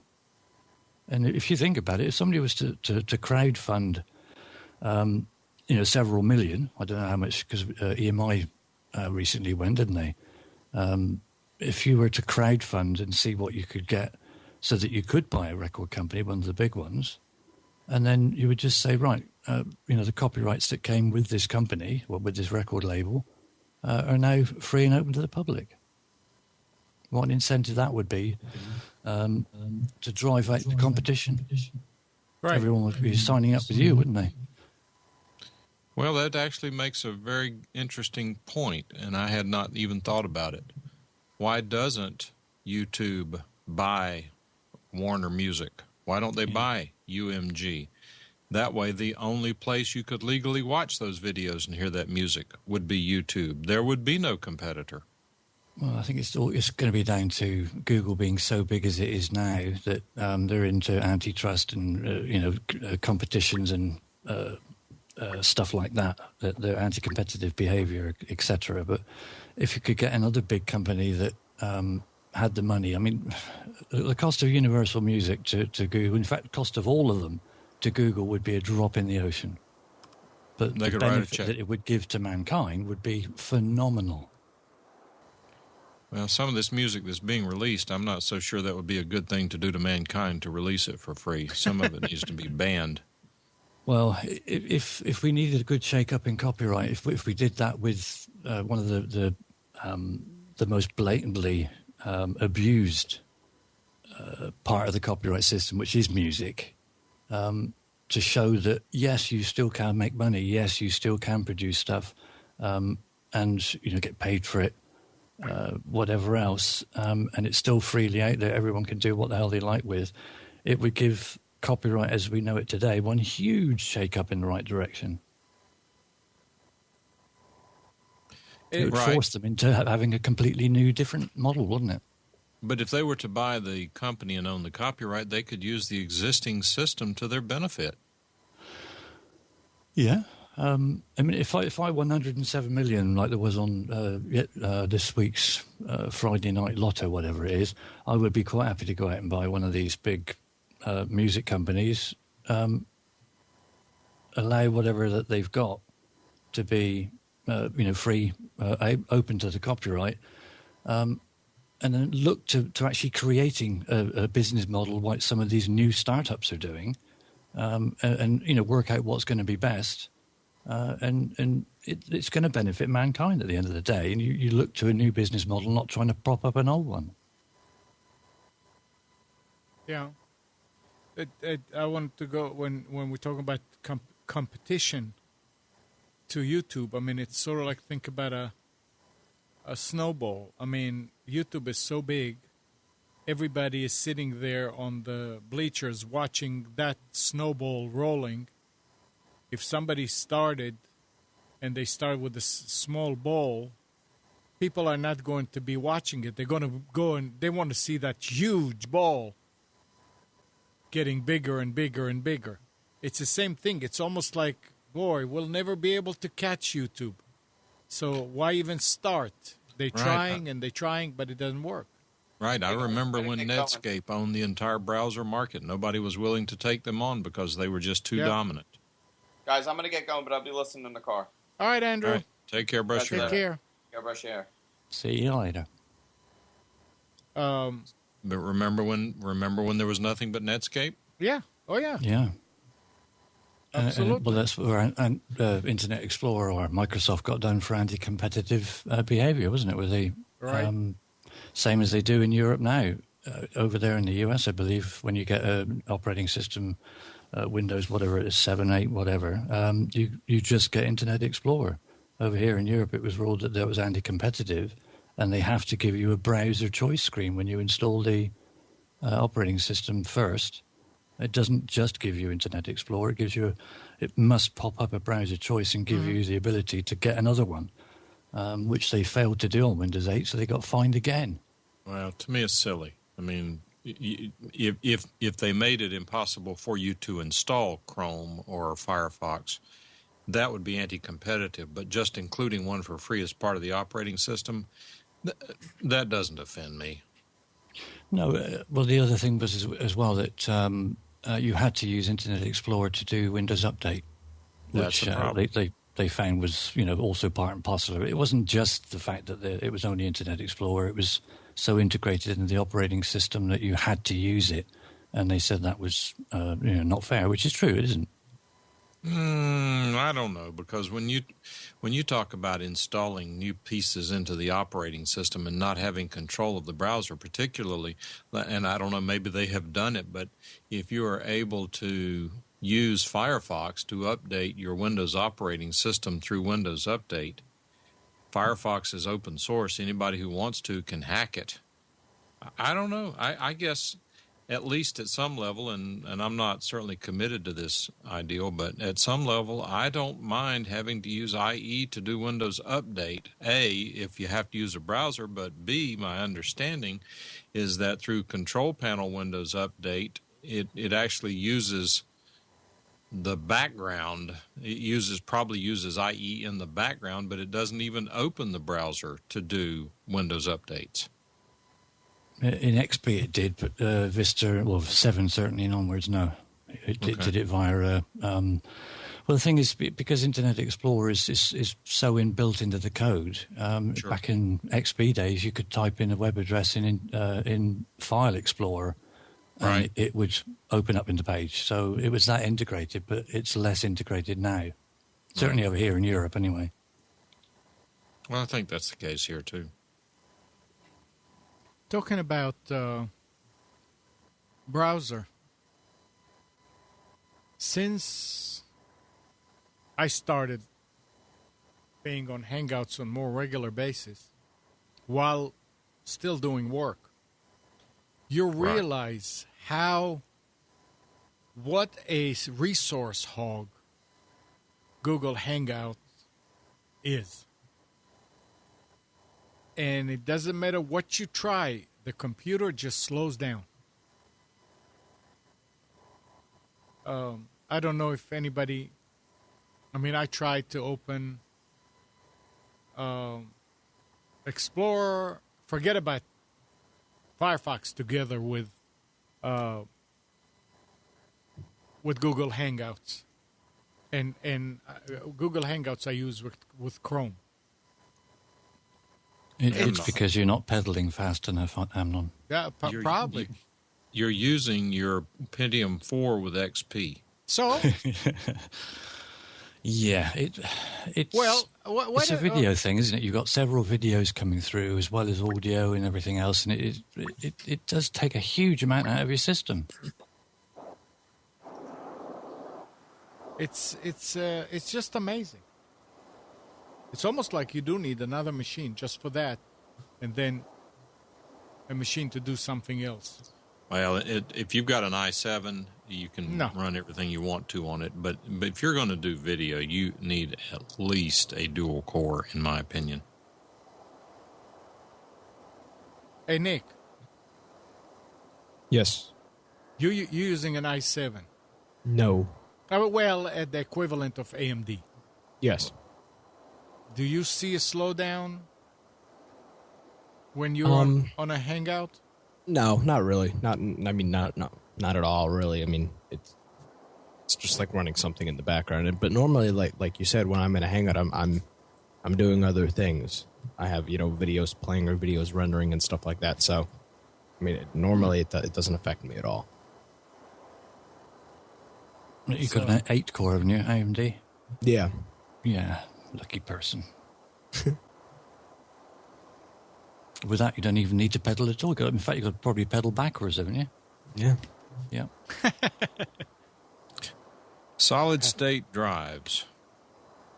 What percentage of computers now do you think, let me see if I can say this correctly, to announce in early May, specific specs storage make up the, all right, what percentage of PC-based storage at this point is solid-state drives?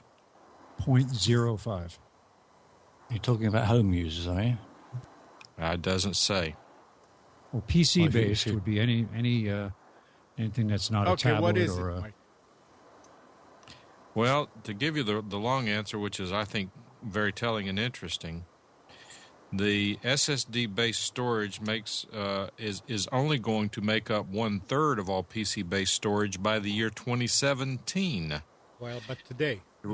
The report says that in 2012, shipments of SSD drives totaled just 31 million. By 2017, that number is expected to explode to 227 million drives. What we will have to thank for that growth, that the expected increase of ultrabooks and other ultra-thin notebooks is now starting to blossom. It will be directly responsible. By way of comparison, hard disk drive shipments totaled 475 million in 2012 and are projected to dip to roughly 410 million in 2017. If all the numbers hold true, the change in storage fortunes would give SSDs a 36% stake of the overall storage market and hard disk drives 64% by 2017. Presently, SSDs hold a 6% market share.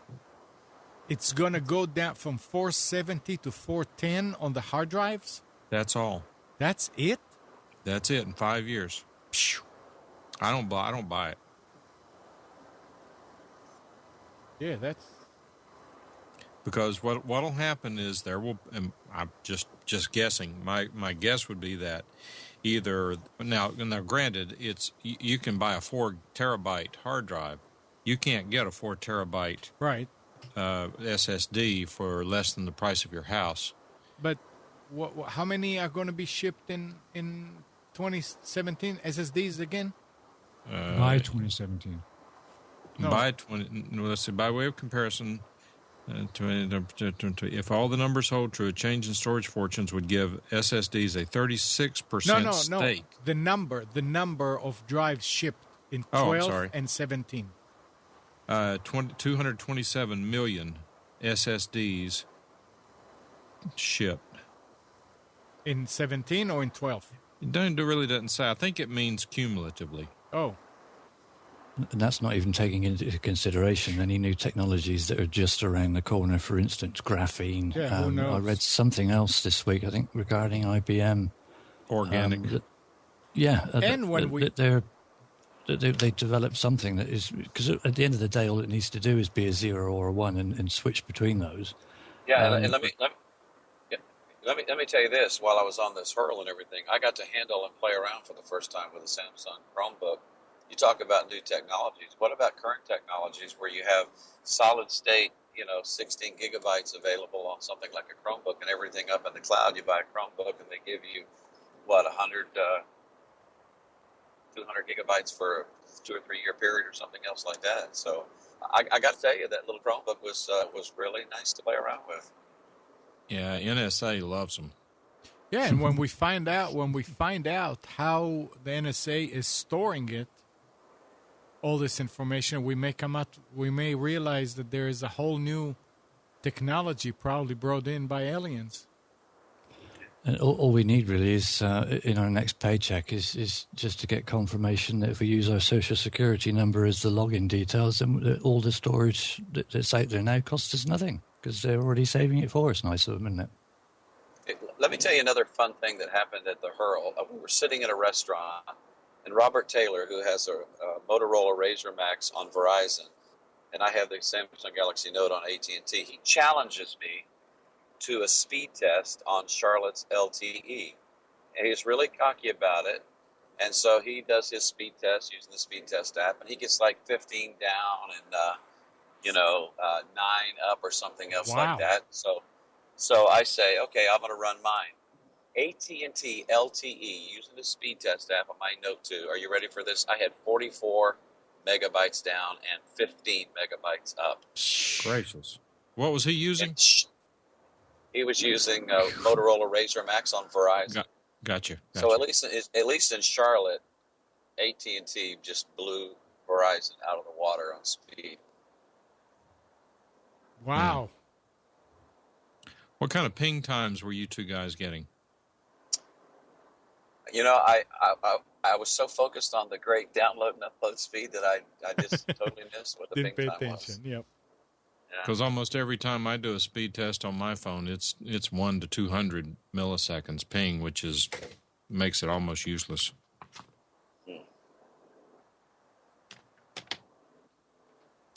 Now, how many of you guys use somebody else's Netflix password because they gave it to you and you can watch while they're not and things like that? In a recent New York Times article called No TV, No Subscriptions, No Problem, Jenna Wortham noted how she used the information of a guy in New Jersey that I had once met in a Mexican restaurant. Dave Thayers of Forbes admitted that he used his sister's boyfriend's father's account in exchange for his Netflix information. But this is stealing under the Computer Fraud and Abuse Act, which makes it a misdemeanor with the maximum 1-year prison sentence to obtain without authorization information from a protected computer. Now, I don't know where is obtained without authorization. If I give you my password, I give you authorization. You may not have authority. That's true. I was just going to say, now, I don't know about as far as the company giving me the authorization to do it. It is also a violation of the Digital Millennium Copy Act because it is knowingly circumventing a protection measure set up to prevent someone from watching content like Game of Thrones without paying. Forbes points out that a crafty prosecutor could also claim that using an HBO Go password without paying is a form of identity theft. Now, if I give you whatever that HBO Go password, I don't know how that could be considered identity theft because I gave it to you. I'm telling you, yeah, go ahead, use it. But those guys know better than me, so I don't. Well, like Mike said, you may not have the authority to give it. The EULA probably says that you can't give it to somebody. I understand, but how can it become an identity theft? I think that's overreaching. As far as calling it identity theft, it violates enough laws and terms of service that they don't need to reach into that. But people make up things all the time. I mean, it's really frustrating to see. In fact, there's something we may want to talk about after we're done with all the technical stuff, particularly if Gary's still around. Well, let me put a little twist on that, okay? Yeah. Now, I've got a Sling box hooked up to my cable system so that I can watch TV using my Slingbox app or going to slingplayer.com, whatever, watching it on my browser anywhere I happen to be where I have a high-speed internet connection. Now, my nephew, who was in Okinawa in the Marines, wanted to watch the Super Bowl, and he wanted to get all the U.S. commercials and everything. He didn't want to watch the Armed Forces Network commercials and stuff like that. So I gave him access to my Slingbox account.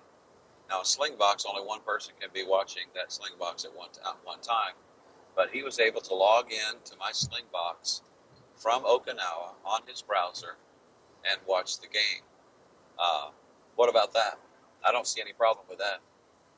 Depends on what the terms of service say. They may not be able to see. Slingbox may not have and I don't know. I'm just guessing, but Slingbox may not have the ability to license that technology outside the United States. You may have agreed in the terms of service that if you are outside the United States, you will not access that website. Yeah, it's all in that small print. Darn lawyers. It's all in that small print terms and conditions that nobody ever reads. You can watch it from anywhere. Wait, you both, Bruce and Steve, you both talk on top of each other. Oh, sorry. Say what, Steve? Well, wait, Bruce, Steve. I say it's all in the terms and conditions that with 73 pages that you just click on yes, I accept. That nobody ever reads. It's just insane, isn't it? You don't read it, Bruce. You said. Well, I've not read what all the terms of services obviously are, but Slingbox markets its product because you can watch it from anywhere in the world. So you could watch it from India, you could watch it from Thailand, you could watch it from Germany or England or anywhere, and it works everywhere. It's not a service that's blocked like Netflix or other things from in different parts of the country. I own and pay for my cable TV service. I bought and paid for the Slingbox so that I could have the privilege of watching and controlling my DVR from anywhere I happen to be.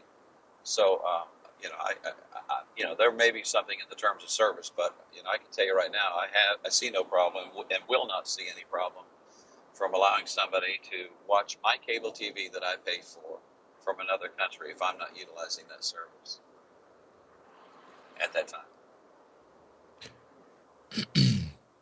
It may be fine. It may not be fine. I've got a friend who has a Slingbox, and it's at his son's address in London, and I can't remember which island he lives on now, but it's sort of Spain way somewhere. He's emigrated and moved over there, and he just pays the bill that sort of go to for that Slingbox thing to work, so he can watch BBC television and everything else. From his son's address, and as far as he's concerned, that's perfectly legitimate. Why shouldn't it be? Well, hey, Spence. Yes, sir. Do we have specials for Father's Day? We do have limited specials, and limited in that the ads that I received in the paper, and also it gets to be redundant. The same thing's on sale for the same price every week, so I've decided to not mention those anymore. Okay. Just try to go for things that are actually unique, or try to. But yeah, I do have a few things, and then I'm gonna let's hear. Check off. You want to go? You want to go with it? Yeah, I'm ready. All right.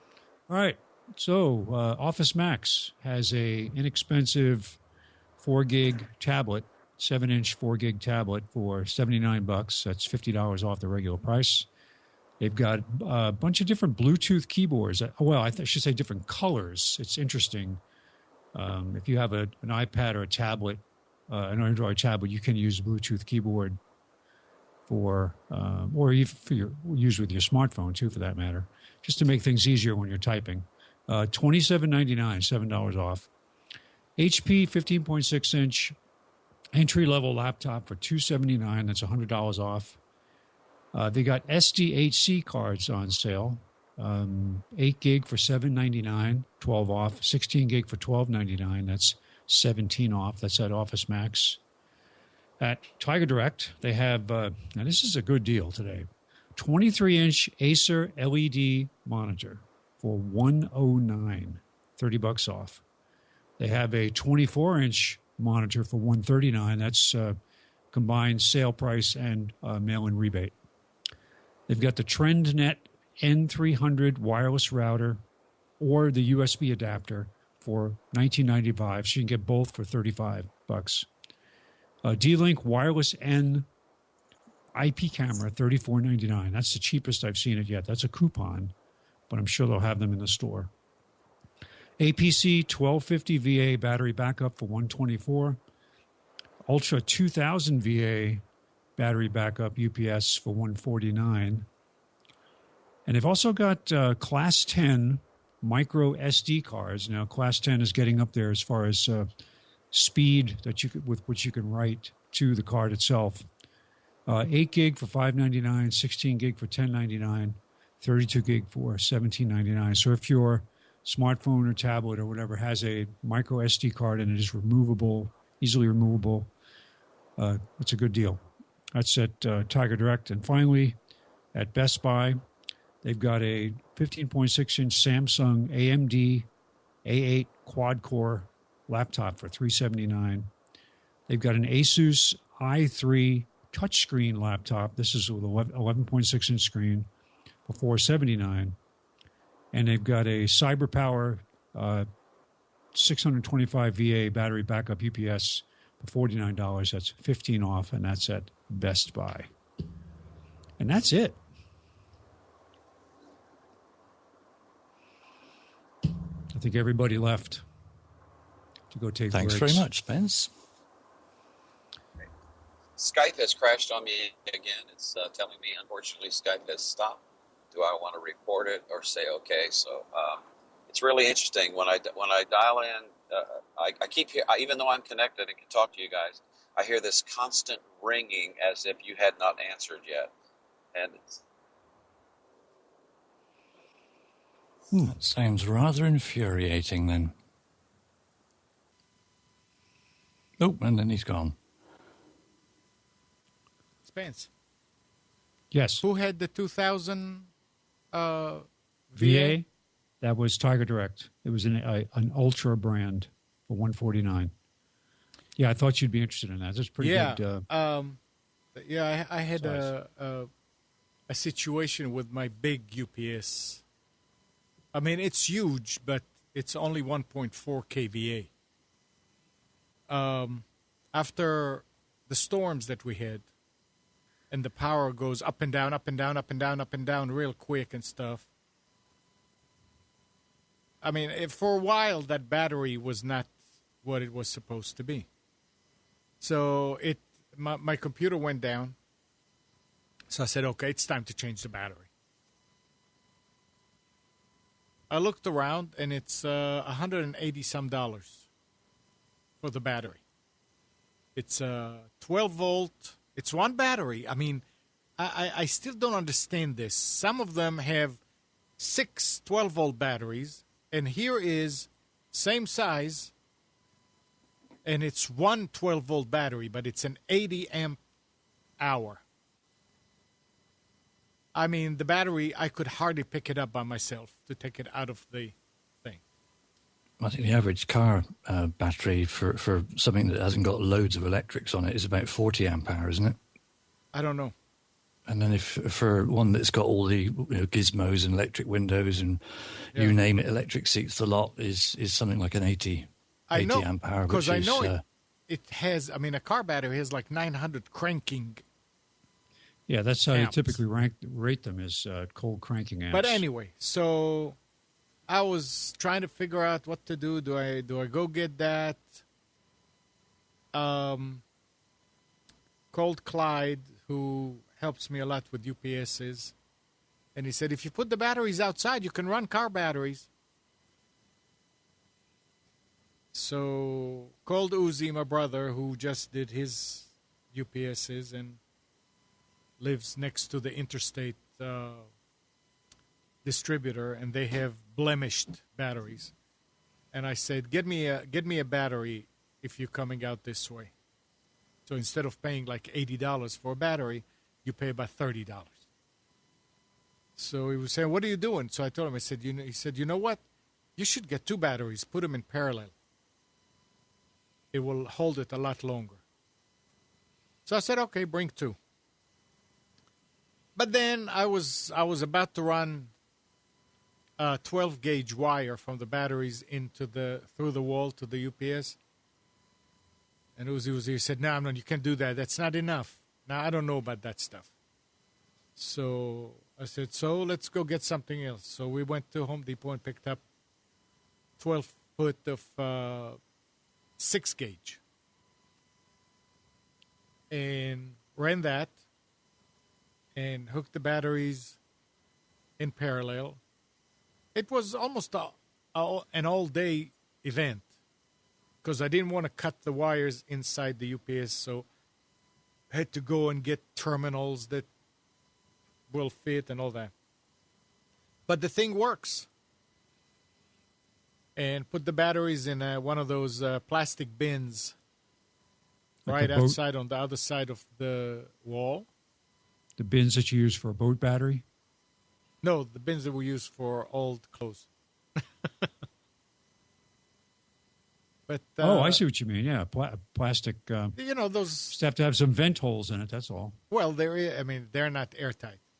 But then when I told that to Mike was telling me that actually I should get a dual battery kit because the batteries will discharge each other. And I went and started reading about it because he said, go read about it. And all I could find was a switch for a car.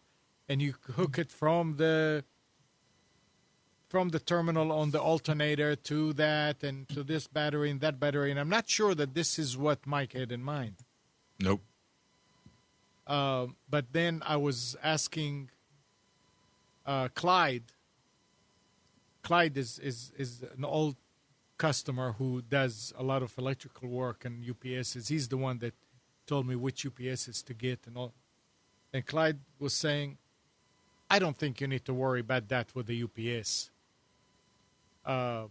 Yes, it would be better, but I think it's overkill for what you're doing. And I asked Uzi, and he's got 2 of them there for about 3 years, and he said, I don't have anything between them. I don't have any problem with them. I mean, I go, and he goes out to check them with the load tester, and they're both always okay. So, but I also respect what Mike has to say. Mike knows his stuff too. They're both brand new, Amnon. The problem you're dealing with is the impedance of the battery. Right now, being brand new, they're not likely to be an issue. They probably are very close in impedance because of the manufacturing tolerances. But as they age, if one changes an impedance differently from the others, it will become a load to the other one, and it'll generate heat. It'll lose efficiency. It will discharge one battery. And it's really a simple solution to fix it, but, it's up to you. I was actually thinking about it, and I was saying, I'll probably, instead of getting that expensive, what is that, an isolator or whatever, I thought, hook just one battery. I don't have to have 2 batteries. Is this isolation technology built into things like golf carts that use multiple batteries? Well, no, wait a minute. Sometimes the batteries are in series and you don't have the problem. It's only when they're in parallel that you have the problem. I see. And what they do is these isolators, I haven't looked at one in a long time, but what they involve is that they have a diode in series with the output. They have a battery and a diode. They have a resistor and a diode, and that is it charges through the resistor, it discharges through the diode because that's the high current path. So what happens is one battery doesn't look like a load to the other battery, and both batteries last longer and everything works better. What I told Amnon to go do, because I haven't looked at this in 10 years, what I suggested that Amnon go do is that he go by one of the RV camping stores and ask them what methods they use to put dual batteries in campers, because when you go out camping in your RV, you don't want to have to leave the engine running all the time if you're going to pull up into a campground that doesn't have facilities. They quite often will put dual batteries in there, and I think some of these guys even have like dual 24-volt batteries and all sorts of things to make sure you can get all the power that you can. Yeah, that's Who just called in? Hi, it's CJ from Durham. Who's this? CJ from Durham. Hey, CJ. How you guys with doing that, today? if you don't mind, I'm gonna take off now. Let me say goodbye. All right, Oh, Spence. just when I show up. Thanks, Bruce Spence. Hey, Hold on, Spence. Yes, CJ. Okay, I just have a comment about your discussion earlier, and I think it was the fellow that is from Britain making the comments in regard to people showing up at your door and knocking on your door uninvited. Yeah.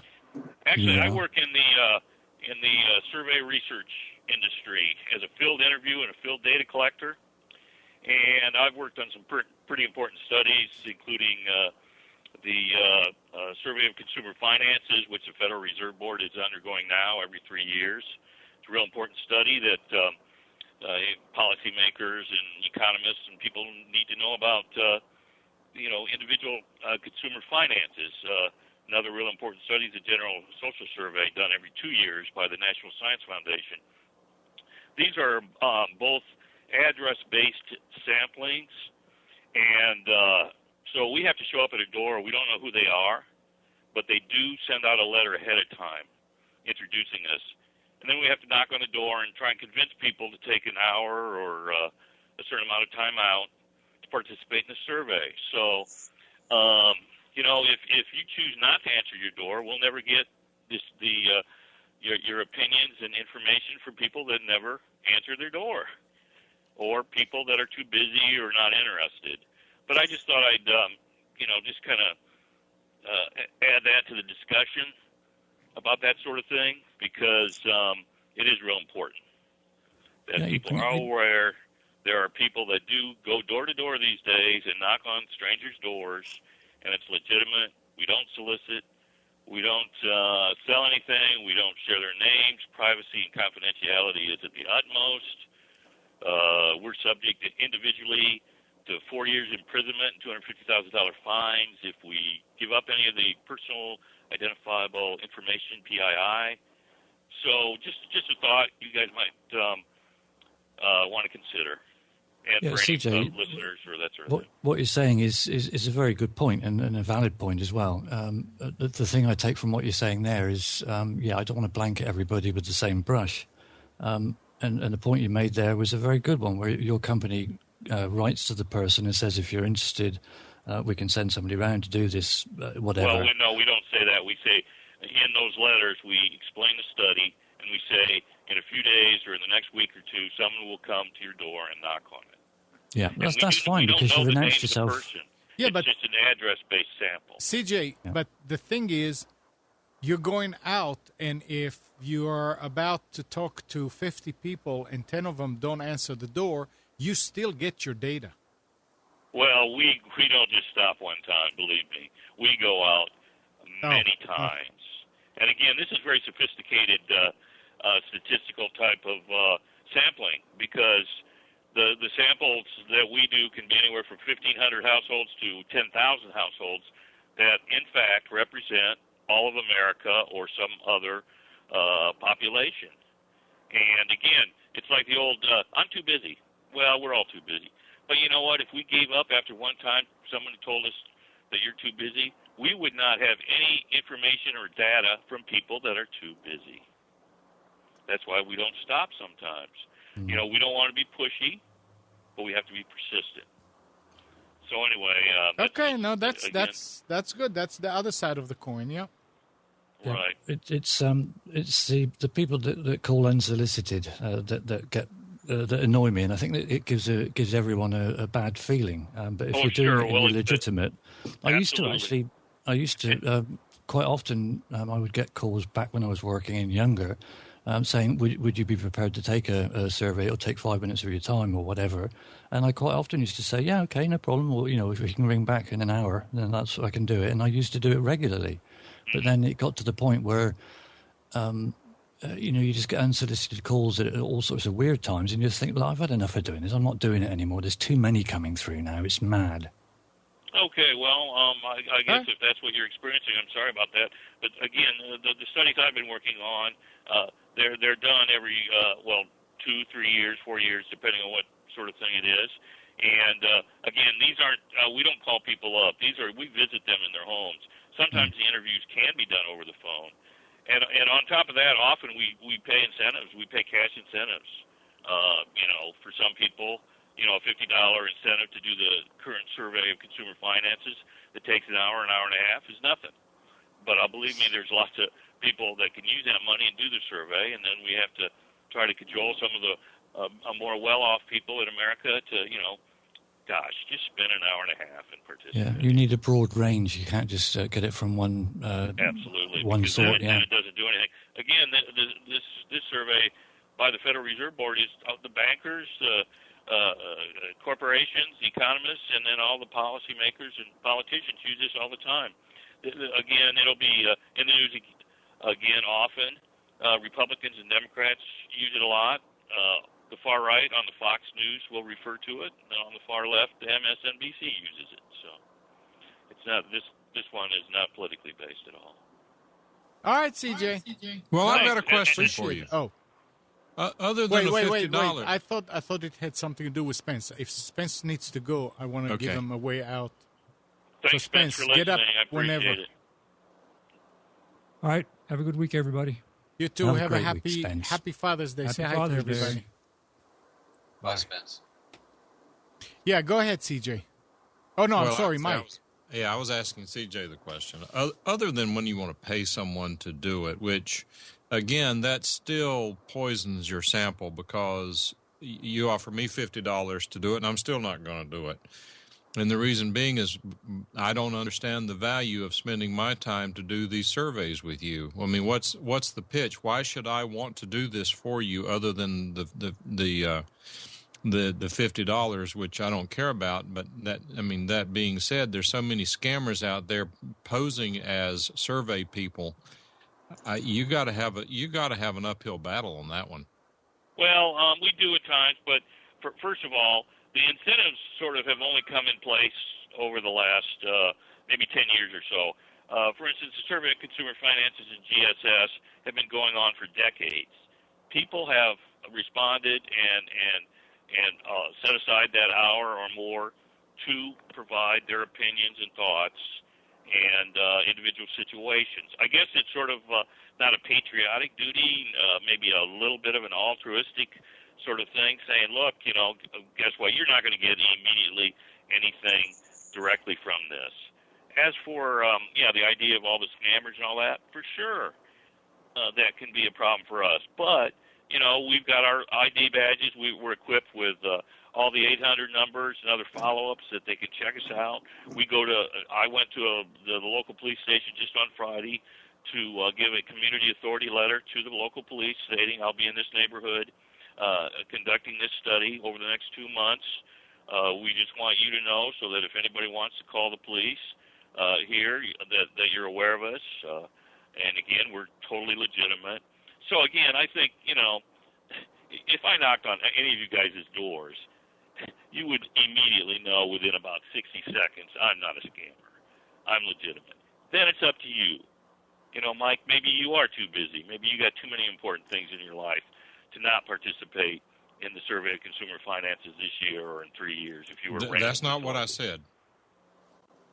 What I'm sorry, saying then what did you say? Is there's nothing in it for me. And I don't mean that in a selfish way.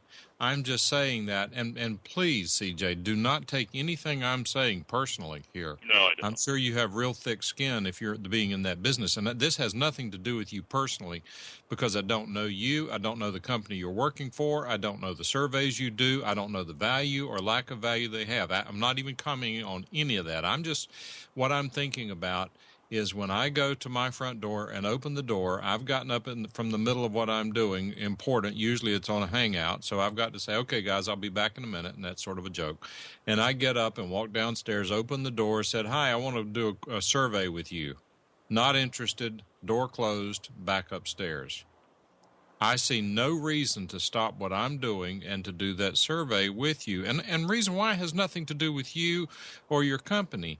It has to do with, and I don't know how often you listen to this show, but sometimes we get into the political things. And my problem with a lot of these surveys is that, I don't know who's doing the survey usually, so I'm not sure what they're shooting for. And B, even if it's my side, when they get my opinion, they're going to ignore it anyway. So I just don't see any reason to waste my time. Well, I hear you. I hear that from a lot of folks.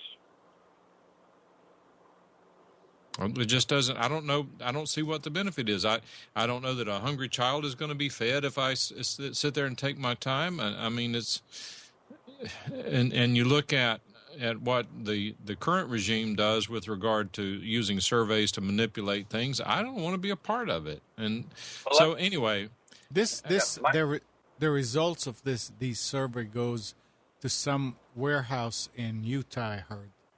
Oh yeah, some of it does for sure, Amnon. Absolutely. But Mike, for one thing, we're not trying to feed kids.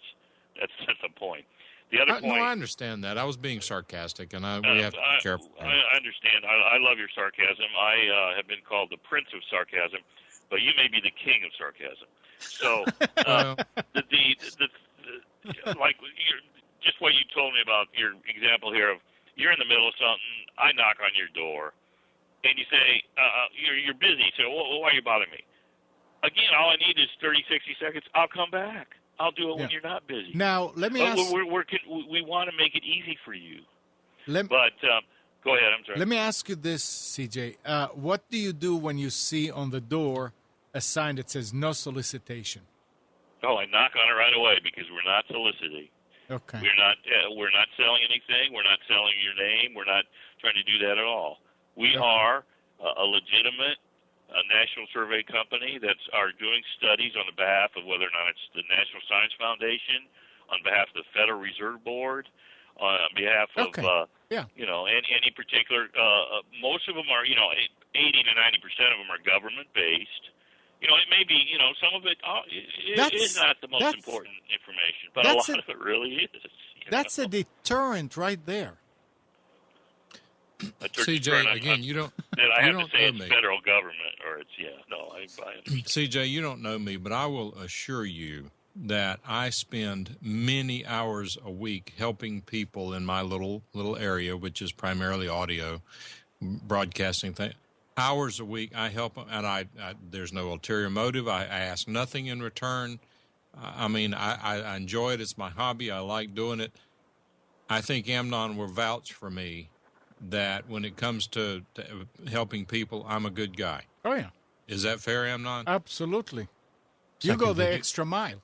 If you came to my door, you'd think I was the biggest ass you have ever met. And it's probably the worst time for me is when somebody comes to my door. And I've tried to get better about it. I've tried to say, well, hi, time for a survey. CJ, nothing against you personally. I'm not interested. Have a nice day. I mean, I try to soften it, but I'm just not into that. I mean, to me, it's the same or worse as getting an unsolicited telephone call. Right. Well, let me ask you this, Mike. Seriously, in the last year, how many people have knocked on your door besides probably Jehovah's 4. Witness? 4? At least. 4 people in 12 months. Wow. Okay. Your point? So is that something that is like totally outrageous? And of the 4, how many were Jehovah's Witness folks? Not that there's nothing against them. Honest to goodness, 0. Okay. And how many were scammers or beggars or someone that was just trying to get your money? Who knows? And the other 4 were? Who knows? Hey, CJ, okay. I've got another question for you. Sure. Would you rather me telling you no thank you and you go to the next stop and get good information, or would you rather keep badgering me, which I don't know if I could. I mean, try, and I said, you know what, I'll give you 5 minutes, and I'm giving you just answer just to get rid of you. Answers that don't mean a thing to me, did not come from the heart or the brains or whatever. Just, okay, yeah, 3, 5, yeah. Which one would you rather? Well, first of all, and those are very good questions. You're allowing me to be hopefully on the top of my game.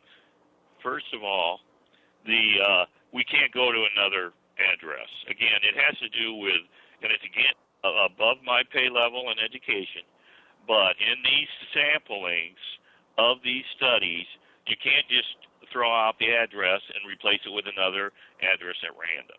In other words, if we don't get folks at that address to participate, if they're eligible after probably a quick screening, then that that it's done. Are you saying? Yeah. that- Can I comment? Wow. Can I comment? Sure. Yeah, these types of surveys, and I've participated in different ones for different reasons. But the list that CJ starts out with is a list that's already been culled psychographically and demographically to fit a necessary profile to get an accurate study. So they're not going to every house on a particular So it's block. not random. No, it's not random. It is selective. Like it could have to do with college graduates. It could have to do with income levels. It could have to do with home owning or renting. And you can get all of this information. You can get it from census data, or you can pay for and get it really fine tuned. It's not unlike the kind of advertising you might want to do on Facebook, where you can market certain demographic groups. Those types of things. Well, Bruce, I appreciate your comment, and you are mostly right. The thing is, the two studies I've just been mentioning about, again, they're address-based across all of the country, and they want a random selection of urban areas, suburban areas, small towns, and rural areas.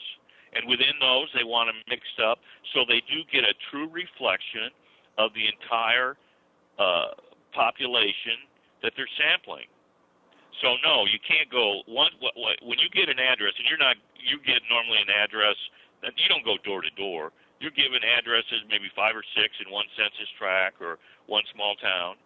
You knock on those doors. If you can't convince them to do it, then that's it. That's thrown out. The 200,000 people that they may represent, given their demographics, income, their situation, is then lost. Okay, so that for sure is important. Now, Adnan's question about, do we want to interview somebody that is just going to, throw up their hands and kind of lie to you or make fun of it or joke about it? No, we don't want that. But as an interviewer that's been doing this for more than a few years and have done literally not thousands but close to it interviews, we know when someone is just faking it or lying, and we put that in the comments. We try and probe and bring out from them their true feelings or their true situation. And if we understand that it's not that, then we'll, the people above me will throw it out. Many of the interviews are recorded now because of the technologies. Obviously, we're using laptops and tablets and all that sort of thing. But anyway, I've got to go myself, but I appreciate you guys asking me these really important questions, and I understand. I don't like it when people knock on my door either, really, to tell you the truth. All right, CJ. But I just wanted to throw that in and allow you guys and anybody else listening to know that, if somebody does show up and knock on the door, at least give them 60 seconds, because if they're legitimate, they'll be able to explain they're legitimate and what they're about. So anyway, thanks. I listen, try and listen every Sunday, and again, thanks, guys. Thanks for the call, CJ. Again, we've got 100 more questions. Yeah, thanks, CJ. Okay, maybe I will. Thanks, guys. Bye-bye. Sure, man. Yeah, thanks. Have a happy Father's Day. What? All right, thanks. What, Bruce? Let me pose a related question because I'm curious for everybody that's listening in the chat and on the panel. Of course, I can't read the chat while I'm driving, but another common survey technique is when you call a company for customer service, they will often ask you if you're willing to take a short 3-minute survey, press 1 or press 2 to accept or whatever. How many of you take the time to do that? How effective is that? It all depends. I mean, I do it sometimes. Depend what it was involved. If it has to do with the credit card company or, but not always. Never. Yeah. I sometimes do. It depends if it's something I've bought from a website and they're saying that what ways. Give us some comments that you may feel that you may have. You feel that you could improve, or if you've rung up for some support or information about something and they say a quick survey so that they can improve. Yeah, I suppose depends. If it's only like a 3-minute thing, you think, you've given me some help what I needed, so if we can help you, because it makes it better for everybody, doesn't it? I appreciate that they ask for permission on that, but here's something that I find extremely annoying, and that is when I register a product online that I paid for, forcing me to go through 2 or 3 or 4 pages of check this, check that, check this. You know, I mean, it really, well, it grinds my gears, Steve. Yeah, when you think you should just be able to go in and say this, say if you bought something and you're registering the fact that you bought it for the guarantee or whatever, and then you've got to go through, as you say, 1 or 2 pages full of 10 questions per page, then they're just taking the mickey. Yeah, there's another phrase, taking the mickey. I love it. Yeah, look, Alcamont say I did one for Jiffy Lube and got a free oil change in the mail. Well, that's, hey. It's I'm quite happy to help people, and I'm quite happy to review. Mike sounds like he knows the same person I know. And I'm quite happy to review things. Excuse me. Sometimes when I go for doing my grocery shopping, there's somebody stood on the end of an aisle with a little cook pot or little pots of testing for this, that, and the other. And quite often I'll sort of look at it as I'm going past. Very often I won't check it, but it is interesting to see what is available, because they do need to get some feedback and results. Yeah, I'll tell you what I like. I was in the Bass Pro Shop at Concord Mills, and I was just kind of walking through, looking at camping gear, and fishing lures and stuff like that, which I found very alluring, by the way. And a lady walks up to me with a platter, and she said, "Would you like to sample some maple bacon jerky?" Oh, man, you can't tempt me with bacon. That stuff was so off the chain good, it made me want to smack my mama. And I bought some maple bacon jerky, I guarantee you. Well, CJ is still listening. CJ, let me confess to being somewhat of a hypocrite, because I said I'm not interested in your $50 do your survey, and I'm not. However, I did take a one-page online survey just today to get a $5 off discount coupon at which restaurant is this? Texas Steakhouse and Saloon, which is I eat lunch there usually once a week, and but usually what I'll do with these coupons is give them to my kids or someone to use, and it's fine. And it's a one survey, and it's really just it takes literally probably less than 1 minute to complete it. And since I do business there, maybe this is why I'm not as much of a hypocrite, but one of the reasons I do the survey is because I know from experience that they actually read these things, and when I answer them honestly, and it's rarely 100% good. So the incentive that I have is to try to get them to get their game in order and to improve their service and their operation.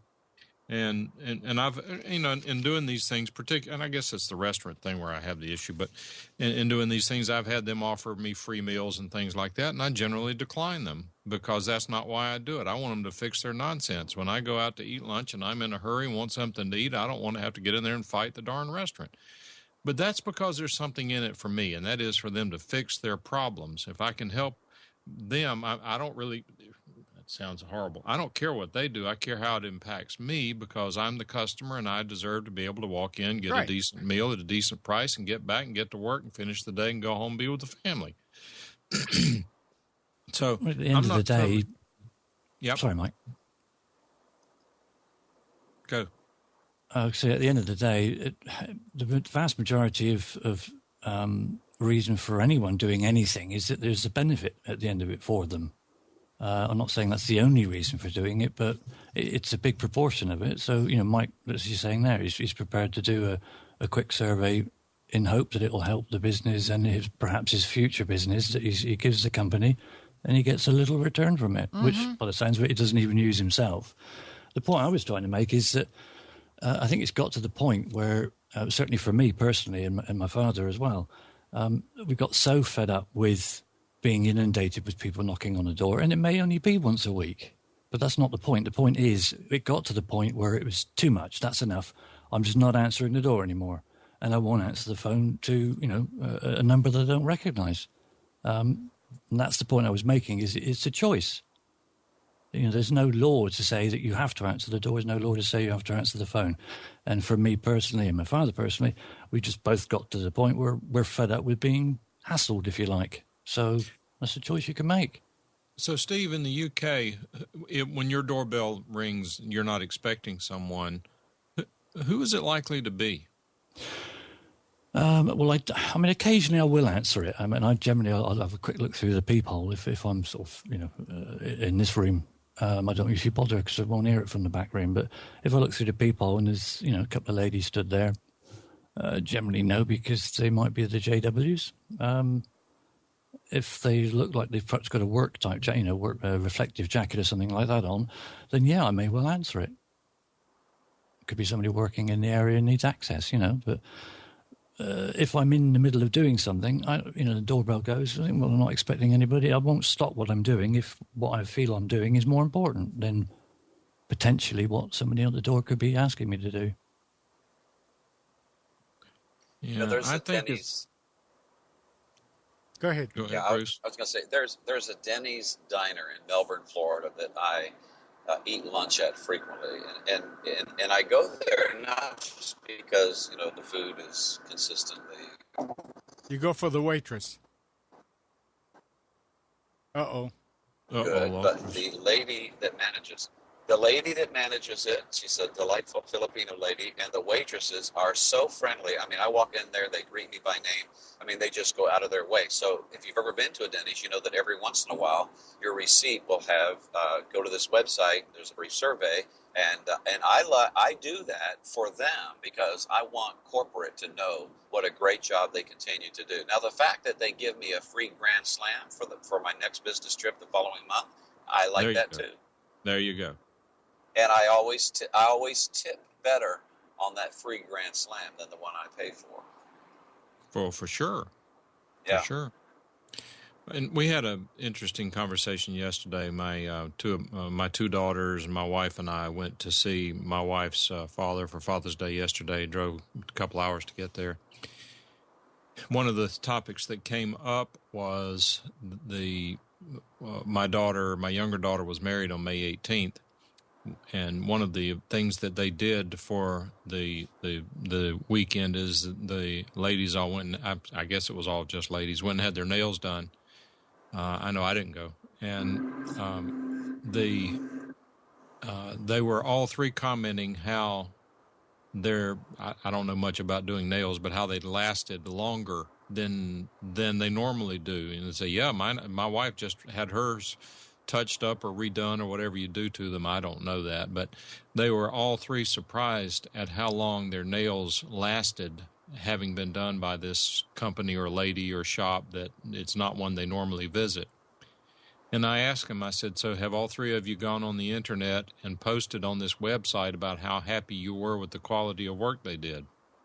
Because if people are unhappy with them, they immediately run to the internet to blast them. But here you guys have given one of the best endorsements for their services that I think that anybody could give, because this is apparently a big deal as to how long they last. And have you done it? And they hadn't thought about it. I mean, it didn't occur to them. They're sitting there really happy with the quality of service, but yet they didn't go back to post it. I don't even know if the shop has a website, so what do I know? But I try to do that. I try to reciprocate. I'm having an issue right now with a particular chain company that does car repairs. I returned a part to them for a refund. I haven't heard anything from them yet. And if I don't hear from them, then I will definitely be making an issue out of it. But if they do, then I'll report that positively as well. So, Mike, I hear you saying that regarding those ladies and everything, you really nailed them. They got nailed.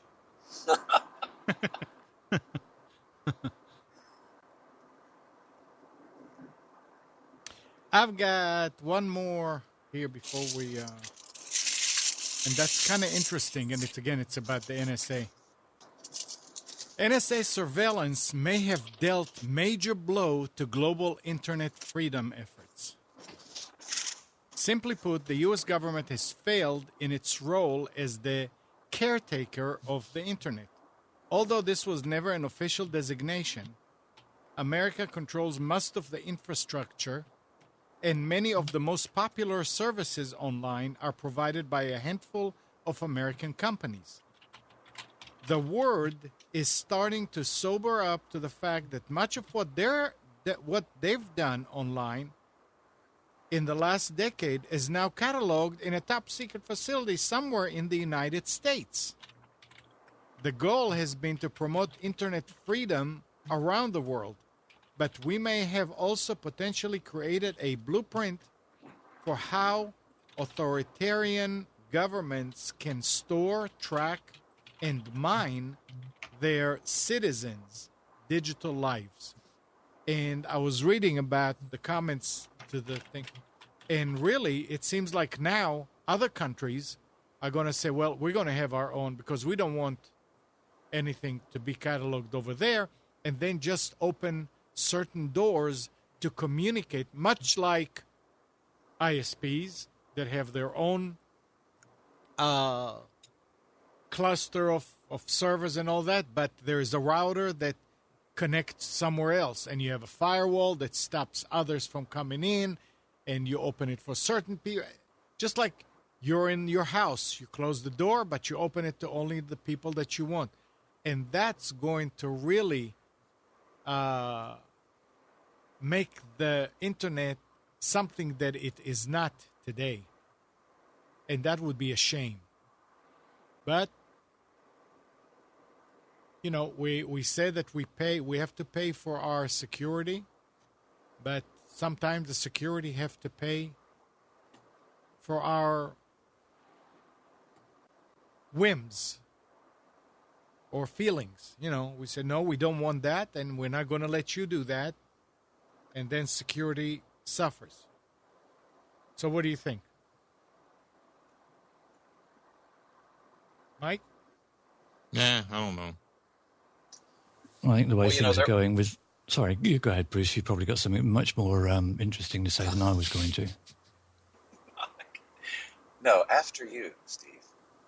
What I was going to say is, regarding the NSA, if all the metadata that they are storing, you think about it, surveys are going to be irrelevant soon because they'll be just picking up on the keywords. So if they've got this massive amount of metadata, they'll just sort of put in this keyword, that keyword, the other keyword, and then they'll be able to get from that, you know, people's location, probably their age group. When all the information is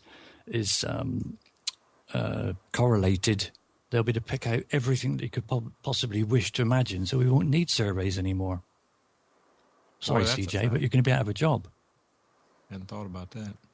Bruce? Well, you know, I was, you know, because I've been hanging out with all my friends and having a good time, and so I got a little behind on the news. I was surprised to see a pretty good outcome on the Iranian election, you know, and that sort of thing. And one of the things I saw, I knew that there were obviously some senators very concerned about this, and there have been some hearings and stuff, but there was a classified briefing within the last few days, and it has come out, and one of the senators, I think from New York, or Senator Schumer, and also a congressman, I think his first name is Jared, but it has come out now that an NSA analyst, okay, not a boss, just an NSA analyst like Snowden was, who is tracking this kind of data on the phone call. If an analyst feels like they need to listen to the call, they need no further authority than they're just deciding based on their qualifications as an analyst that a call needs to be listened to, no warrant or anything.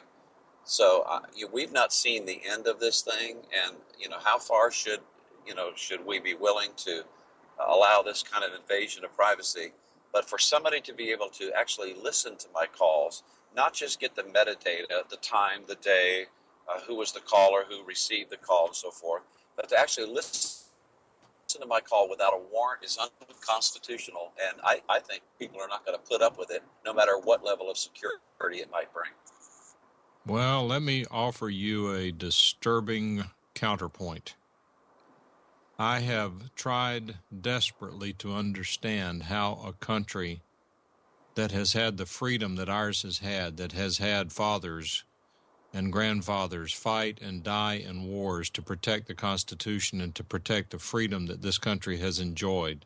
I've tried desperately to understand how it is that we old fellows are sitting here moaning, griping, complaining about these losses of freedom, And the young kids are just sitting there looking at us as old fuddy-duddies. And unfortunately, right or wrong, I have come to the conclusion that the younger generation, and I don't know where that age starts. I don't know if it's 30. I don't know if it's 25. I don't think they care about privacy. 29. That's what I would think. I just don't think they care. I think we're a dying fad, Bruce. You know, I would say that maybe age isn't the number one qualifying factor, but I would just refer to them as the Santa Claus generation. The ones that want everything for free and don't want to have to pay the price, whether it's their life for the cause of liberty or paying their fair share of taxes to provide legitimately deserved, things that people need. I think it could be that factor along with age. I just don't think they care. I think there's one small ditty that just about covers it, really. You've never missed what you've never had. Yeah. But they've had it, though, Steve. They've had this freedom, but they didn't know what they had. What's the old saying? You don't know what you have till you lose it. Right.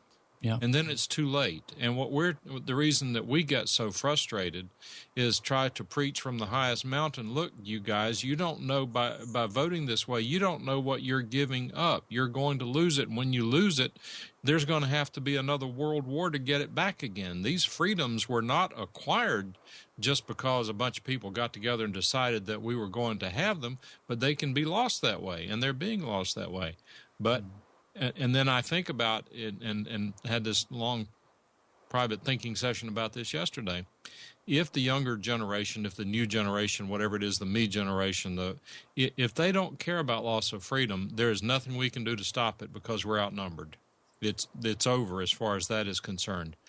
But the positive side and the optimistic view, if I'm correct, and I hope I'm not, but if I'm correct, the optimistic side of me says things are cyclical, and whereas the veterans who fought for the freedom are seeing it thrown away and taken and absconded with by dirty politicians, at some point in time, the next generation is going to see the problem with what they've lost, and they're going to have to take the steps to get it back. Hopefully it can be done with a pen and not with a gun. But that's the one true, positive, exciting thing about America is that we're not perfect, but we, at least for the moment, have the right to choose to be. We can go to the polls and vote in a way that we think will guide us in that direction. Now, I mean, I don't want to get too deep into politics at this point because I don't think that's even as clean-cut anymore, is because the people you vote for go up there and betray you and are not willing to stand up to the bullies on the other side. But all in all, my big takeaway from this discussion, this disjointed comment, is that I don't think that the people who are inheriting our country care about privacy. And the reason I say that is I will typically log on to Facebook every day, or not every day, but usually once or twice a day to see whose birthdays and things like that. I logged in this morning and I saw a picture that was interesting from someone whom I'm friends with. I clicked on it. 3,200 pictures this person has put on Facebook. Now, I think CJ and anyone who thought about it for 3 seconds would tell you, you can put together a life story with 3,000 pictures. Sure. You can just scroll through it and you can find out where they like to vacation, how many kids they have, what their kids look like, how they're doing in their weight loss reduction. I mean, you can tell just about everything with 3,000 pictures covering a span. I would no more do that than anything. It's I share my life with people whom I choose to share it with, and that's not the NSA and the rest of the world. That's involuntary. But to put 3,200 pictures on Facebook blows my mind. And I would say that this married couple is probably mid-30s. They should know better. But who was it I heard on the radio last week? The reason that this new generation, at whatever age they are, the reason they don't care about privacy is because they all want to be famous. They want to be well known. They want people to know their names and what they do and whom they're associating with. I just don't get it. Little narcissistic, isn't it? The I thing don't is, know. it's when it's taken, when your freedoms and the privacy issues and things like that, when it's taken away little bit by little bit, and they're chipping away at it, and this is gone now, and you can't do this anymore. You don't really notice it so much. It's a little bit like your eyesight going bad. Right. You Boiling don't really frog. notice it because it's little bits, little chippy bits, and it just gradually gets worse over a period of time. You should have gone 2 years ago to get your eyes checked, but you didn't. Then you should have done it every 6 months after that to make sure and keep up to date, but you didn't. So it gradually got worse and worse, and you should have stepped up and gone and done it. And it's exactly the same with things like privacy issues. If more people, you look at it now and think, well, when I look back to what I had 10 years ago, and I look at what you can do and what is frowned upon and stuff now, I should have been saying something 10 years ago, but people are too complacent. They think, well, it's not really going to affect me. It's not really going to affect me. Then there'll come that little change that does affect you, and it's gone too far then. Instead of it needing just a few people to speak up and say, look, hang on, that's too much, it needs thousands of people to stand up and say that's too much, like, for instance, Actor, Sopper and Pippa. That's only then will they take notice. And Is it's Nick still to a around? degree, it's our own fault. Mike? Is Nick still around?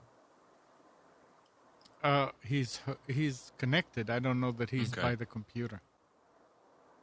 Well, if he comes back in, I'll ask him a question. But I was looking in chat, and I lost my space here, but Alan has made the comment, our forefathers had the same criticism of us. Is that true? And if us, what us are we talking about? I'm sure it's true in a way, because just like Steve said, it was chipped at, everything was chipped at slowly. So what they had, whether it was just privacy or whatever it is that they cherished, we probably let go because we say, but that's not that important. So, okay, we let go of that, and we let go of that, and we don't know it. We're not even aware of it. Just like they're not aware of what they're losing. It's very possible. I don't know. Yeah, I think his comment probably referred to the World War I, World War II generation towards the baby boomer generation. That's how I would read that comment. Brent is saying in the chat, from Shirley Temple to Honey Boo Boo. The world came a long way. The world's. Yeah, that's right. How many of us say, go look at Shirley Temple, what she did, and how the movies were and all that? I mean, but I do hear Honey Boo Boo. I never watched it, but... Looking at a sign right now, it says that it's a sign that directed me. It's one of the brown signs that you see for national monuments, stuff like that. For the National D-Day Memorial, which is in Bedford, which is probably about 30 minutes from my location now. It's interesting that I should pass that sign during this part of the conversation when you think about those that did make this supreme sacrifice. Anyway. Is Gary still here? I don't think Gary was here, was he? Yeah, he was. He's always here. He sneaks out. He sneaks Gary, in if you're out. here, just give us a sign there. Because I got a topic we'll talk about one of these days, but I'm not going to do it if Gary's not here. I don't see anything. Well, I say I'm not going to. Actually, I'll tell you what the topic is. I'm not trying to be elusive about it, but yes, you are. No, I'm not. Yes, you are. No, I'm not. You're always like that. The question that I have is, I'm not big on conspiracies. I think that so many people get so many disjointed, disconnected ideas about what's going on in the background that they can make up some of the most ridiculous scenarios.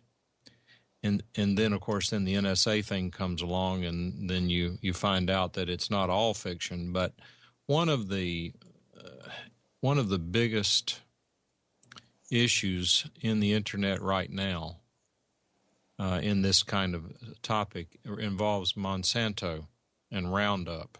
Yeah. And I don't have an opinion on it right now. Well, not totally, but what I'm talking about, and I'm just going to, what is this site? I don't even know what the site is. I'll just read you a little bit of it so we can do it quickly. And this is opinion, but Monsanto has spent the past 3 decades wrecking our environment, poisoning our bodies, pushing species of crops to the verge of extinction with a wide array of toxic products. Monsanto's signature herbicide, Roundup, does all these things at once. But Monsanto has lied over and over and said that the product is perfectly safe. Yet independent research has found the chemical is creating herbicide-resistant superweeds, making a species of butterflies extinct and disrupting normal human body functions. And it goes on and on and on. And this topic is never ending. I mean, once you get started on it, people get emotional. You think you're talking about your children. But there is unfortunately one part of me that thinks that there may be something to the argument that Roundup, which is an herbicide, which kills weeds, which kills organisms, may be getting into the human body and disrupting the normal digestive process, because you know that your any body, other system in the body. Well, and here's why I say this. I mean, I don't know Monsanto. I've probably talked with people from there. They probably get up and put their pants on, go to work every day and believe in what they're doing. And what they're doing may be totally legitimate and safe. I don't know. I have no scientific opinion on it. All I have are some questions. And what I'm getting to is that in my lifetime, I have observed a dramatic increase in the number of people who have digestive tract issues.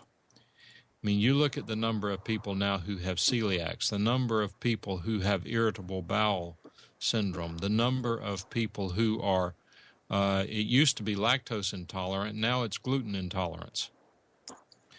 We didn't used to have, when I was growing up, we didn't have all this stuff, did we, Amnon? Not that I know of, but it could have been there without a name. I don't know.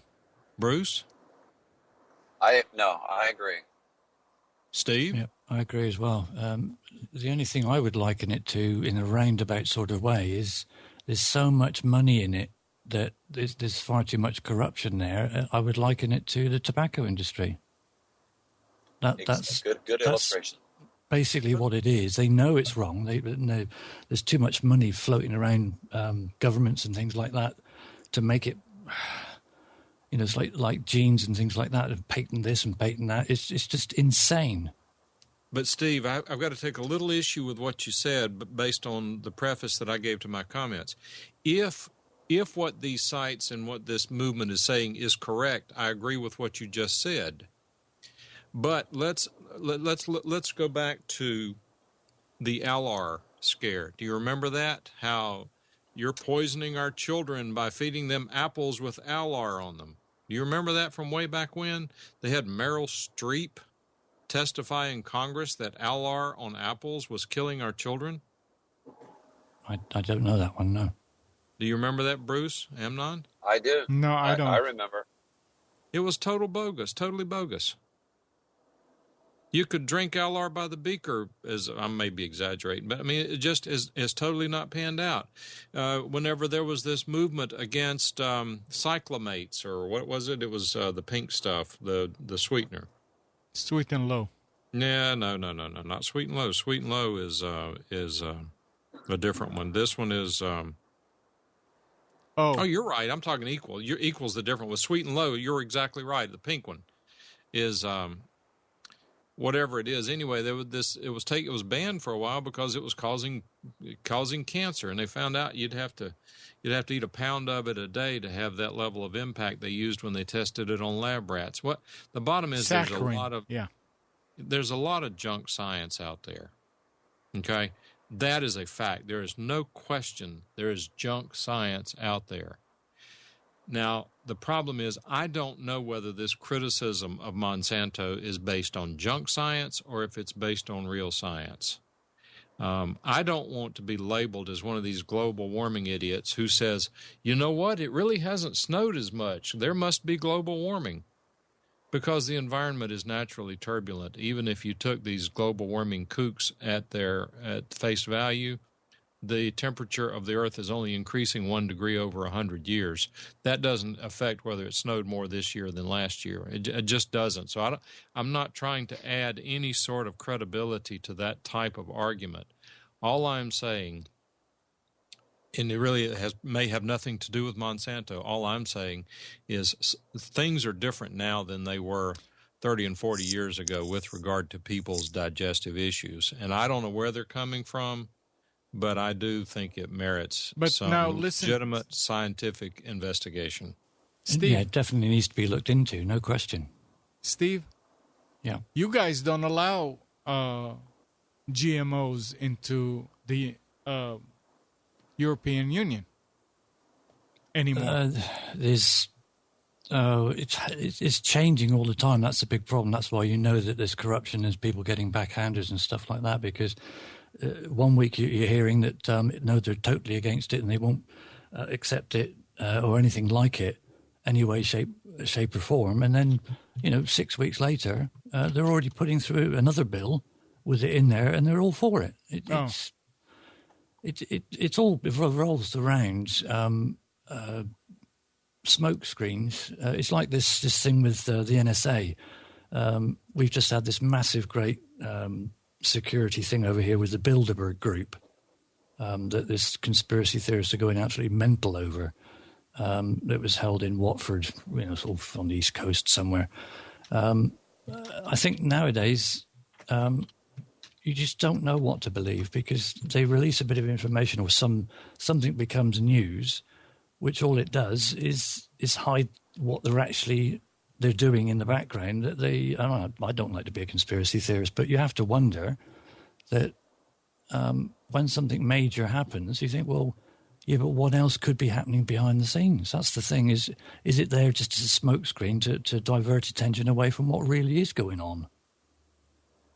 I was reading an article yesterday. I wish I printed it out. Something about the fact that the drought in Africa is now being blamed in part on pollution from the northern hemisphere. And they were saying that one big lake completely dried out. And then they were saying that it's because in the 70s, 80s, and 90s, the northern hemisphere was burning coal so much that it cooled the atmosphere and prevented rain, whatever you call it. But I'm saying, and I stopped there, and I'm saying, so is the global warming now because they told us to stop burning coal? It was just, what are they talking about? Because we were burning coal, it cooled the atmosphere and it affected what's happening in Africa. Then it must be because they told us, hey, coal is bad, stop. And that brings up the temperature of the atmosphere. I'm not into this, but it just struck me right there. I didn't even read it all the way because I said, where do you believe? What do you believe? Who do you go with? There's so many conflicting sides. It's a minefield to have to research it and go into it yourself to try and find the truth and find what you believe to be right and wrong. Who's got the time to do that? So they just throw all sorts of various sides and opinions out there and then spend millions on trying to get the right answer. The biscuit, that's all. Barbecue sauce. Listen to Bruce. What did he say? I couldn't hear him very well. The chicken and barbecue sauce and all that. And it's a biscuit as well. He's eating again. It's lunchtime. I'm sorry. I tried to cover up my microphone. Because... Okay, Leo? No, that's all. All right. Tell her Tell her that she is on air worldwide. So I ordered breakfast with you guys this morning in Charlotte, and now I'm getting lunch in Lynchburg. Are you in Lynchburg? Yep, I'm at home, but Wow. my wife's been sick, so I don't want her to feel like she's got to, make me lunch or anything. So. Yeah, sorry, Steve, didn't mean to. No, that's okay. Trump I'd finished you. anyway. It's yeah. There's just so much conflicting information. You just don't know what to believe. Yeah. And you got to, if you do try and look into it, you've led down so many different paths that it still doesn't bring you to what could possibly be the truth at the end of the day. So you just give up, and that's what I'm sure that's what they're doing. That's what they intend. Yeah. You're just running around in circles, running up your own shadow.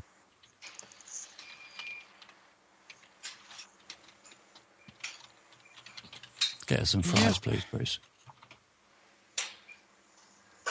We're having a discussion in chat. And of course, Dr. John's a real smart fellow there, and I don't want to be guilty of propagating junk science, and because I'm only giving opinions and asking questions. But he said that plants are resistant to Roundup. Yes, I mean, that's the benefit. But is the Roundup... The two questions that I have, and I don't know the answer to either one. I absolutely do not know the answer to either one, and that is that if you treat these plants as they do with Roundup, how is it that absolutely none of it gets into our systems? I mean, just by natural progression of the food production process, how is it not getting there? Number one. Number two, and that's a big if the Roundup is getting into our systems, is it, in fact, destroying the essential bacteria that we have in our digestive systems that promote the digestion of food? I don't know the answer to that. In fact, the reason a question here is that Brent reported earlier in chat that Roundup has been found in the urine of people in the UK. And he has a link to that, and I have no clue about the credibility of that report. But even then, that doesn't answer the question, because if Roundup passes through our system without affecting anything, then if it's benign to us, then big deal. It's like taking a vitamin. It may not do any good, but it'll pass right through you. I don't know the answer to that question. All I know is that, and I sound like one of these global warming nuts, because they say, well, I don't know if global warming is true, but all I know is it hasn't snowed as much lately as it has. Well, the answer to that comment is that, yes, the environment is naturally turbulent, and it does snow more years than it does in others. That's totally explainable, understandable, and even to some extent predictable. But my question, though, is do we really know that? He said they do studies to establish pre-harvest intervals, though there is no Roundup on the food when it is harvested. Well, if that's true, then that means that this article is not correct, that people in the UK have Roundup in their urine. And the reason, another thing that really troubles me is that has been, probably will continue to be, this gigantic backlash against. I think it's Monsanto as well for. Boy, I'll tell you, I must be really tired because my brain is not working. What's the stuff that's unequal? No. Aspartame. There you go. Aspartame. I thought that was Splenda. No, aspartame is equal. And if, in fact, you can even go to the website, aspartamepoisoning.com, about how aspartame is causing heart trouble and impotence and ALS and MS. I mean, it's just, I actually, about 4 or 5 years ago, when I first heard about this controversy over whether aspartame was really killing you and causing headaches and all that, I went to a guy who had a degree in chemistry from MIT, and I asked him, I said, is there any legitimacy to this issue? He looked at the molecular structure of the aspartame, and he said, in his opinion, that it absolutely was not a legitimate complaint. That doesn't make it true. That's his opinion. And this goes back to what what I've heard said recently, and I totally agree with. Did you know that if 100% of the scientists agree that aspartame is causing you to have headaches, did you know that doesn't make it true? Just because scientists agree, that doesn't mean it's true. Right. It may be true and is likely true, but that doesn't make it true. A fact is a fact or it's not. So anyway, CJ says who? Dr. John Monsanto. Yeah, I mean, Monsanto is hated because they introduced GMOs into the EU without testing before standards were set. Other producers of GMOs condemn their action. Well, now that's a political question, not a chemical question. I don't know. What are GMOs, by the way? I'll show genetically modified organisms. It's glyphosate, isn't it? That's the problem, and that's what Roundup basically is. And I don't know. If you, it's like with tomatoes. One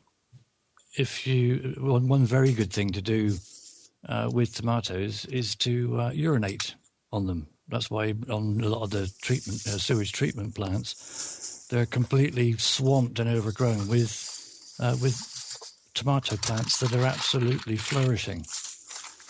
And that's because of the, I think I can't remember what chemical it is that's in urine now, but apparently it does really well with tomatoes. And that I green can't think stuff. what it is, but anyway, it's high in content in your urine, and it really does fantastic things for tomatoes. So if that isn't necessarily on them, but it's grown, it was put into the soil, which helps it grow, then fine. It may not be on the plant, but it's got to be in it. So you're saying we need to go out every morning and whenever we want be on to your be in the tomatoes? tomatoes? Yeah, absolutely. Amnon, I'm no longer eating dinner with you. It's weird though. There was something on a program the other day that we're talking about. It seems like I heard that.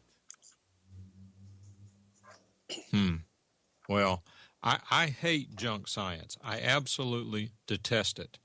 Now, whether Monsanto is a good company or bad company, I don't know. I know it's a very polarizing issue.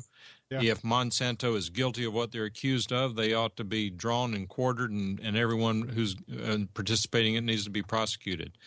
If they are not guilty, if this stuff is not true, then the attack on them is horrible. It's absolutely un-American, and it's unfair and unreasonable. Because, I mean, you a few years ago, whenever someone would say pesticides, then people, oh no, you got to go organic. All those pesticides are killing us. Well, they may be. Maybe the things that I'm complaining about are a result of pesticides. But just that part of the argument alone is not complete, because pesticides have caused the world to be able to produce significantly greater amounts of food for the same. It's just amazing what we can do now because of some of these chemicals. Now, to say they're all good or all bad, no, I don't think anybody would go that far. I mean, it's just scientifically, I don't think we're there yet. But that being said, I don't think it's all bad or all good. I think that certainly that I've seen the statistics of how much productivity in a field goes up based on certain pesticides and certain fertilizers and things like that, because I see some university research, and it's amazing how much more yield you can get from a field based on what we are learning through science. I think it goes back to a course I took when I was in college in the 70s. It was a guy with the EPA who was teaching the course. And he said, I'm just going to say something to you that you guys probably won't hear anywhere else. And he says we need to embrace science. We need to embrace technology. He said that what you need to keep in mind, though, is that there's a lot we don't know, and we need to keep an active eye on these things and manage them responsibly. And who could argue with that? I mean, I totally agree with that. But if we are to take at face value that Monsanto is not playing fairly, then how are we supposed to fight that battle?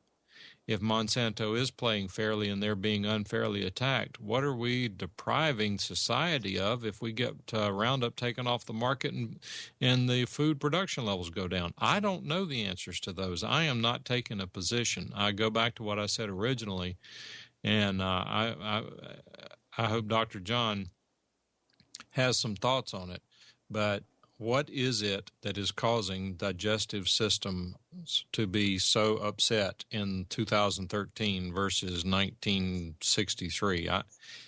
I just, something has changed, and I don't know what it is. And there's a lot of it in my family. I mean, we struggle with that in my family, and I know there are a lot of I know that it's a lot of it has to do with genes, GENES, things like that, and Dr. Campbell has a computer question. He said when we get back to technical stuff. Yeah, I just pulled into my driveway, so I'm fixing to disconnect the call and everything. But I would also offer this breaking news. Just about a minute and a half ago, I got a text message, and let me read it to you. Now, keep in mind, I've been traveling, doing a lot of tethering and hangouts on mobile and stuff. But it says, your data usage on your 4G LTE smartphone is near 5 gigabytes this month. Exceeding 5 gigabytes during this or future billing cycles will result in reduced data speeds, though you will still be able to email and surf the web. Wi-Fi helps you avoid reduced speeds. So I've been warned. 5 gigabytes. Thanks, guys. Who's your carrier? AT&T, and I'm on the grandfather unlimited plan. Oh, I am too, but I thought it was 2 gigabytes. No, unlimited is unlimited. 2 gigabytes is what they went to after they got rid of the unlimited plans. I guess that you didn't read when it you right. when you get to 5 gigabytes, they're going to start throttling you. But I've enjoyed being on the show, and it's been really great keeping you guys company and have you keep me company on my 3.5-hour drive from Charlotte back home again. So awesome. All right, Bruce. All right, take care. Does that mean Have you're a great leaving? Bruce. Huh? Yeah, I'm signing off now. Okay. Take care, Bruce. Here. Talk to you. Yeah, Charles. I mean, wow, that's something in different. A computer-related question. We're sat here poised on the edge of our seat, Charles. Please call in. See, what Your we did call was is important to us. we stopped talking technology, start talking other stuff, and the active viewership goes down. Then it starts picking back up with people who are interested in the topic. Now we're going to get back to computers. So no, it's all good. And while we're waiting for Charles to call in, on these Monsanto type questions and all of the gee whiz, where's the brain today?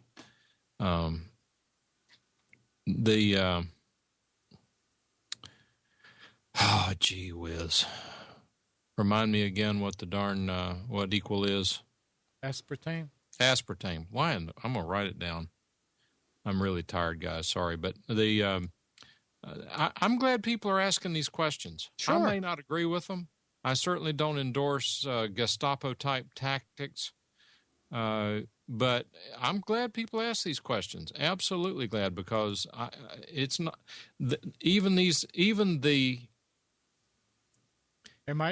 guys who are advocates of conspiracies. Even they are not wrong all the time. Reading? My wife just said it's the arsenic she's putting into my food. All right, read Charles's. Why does my computer lock up when I'm 60 minutes into a DVD movie? Well, Charles, you're not going to like what I'm about to say. But having logged into your computer in the past, if it's Vista, that's reason number one.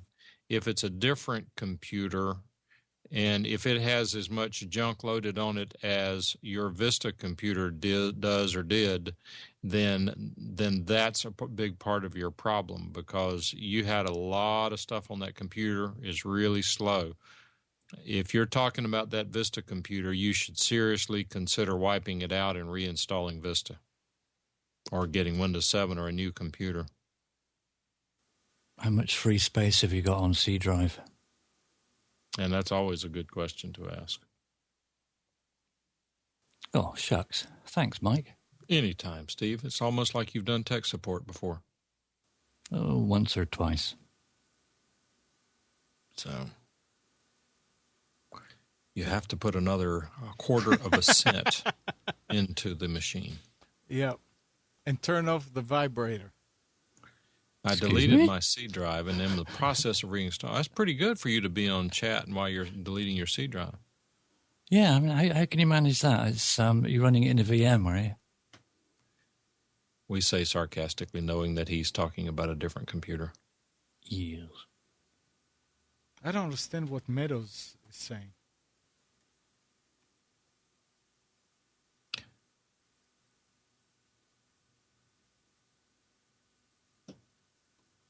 I don't either. I don't understand. Anyway. Well, Father's Day. Shall we let everybody go?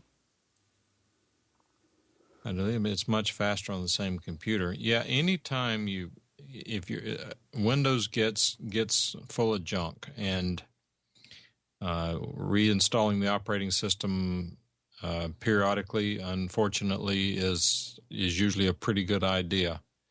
And I would suggest if you have not run Malwarebytes,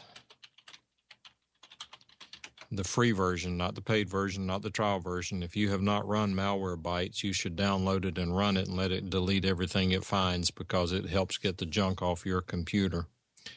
And that's also assuming that you're running a good antivirus and it's up to date and scanning.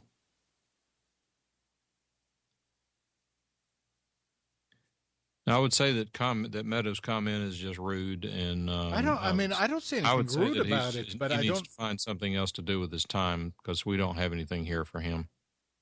I don't know about rude. I just don't understand it. When I call, I get kicked. Seeing Amnon's client list, it's no wonder none of them know the consulting is 10 years too old. I don't understand. I don't understand one.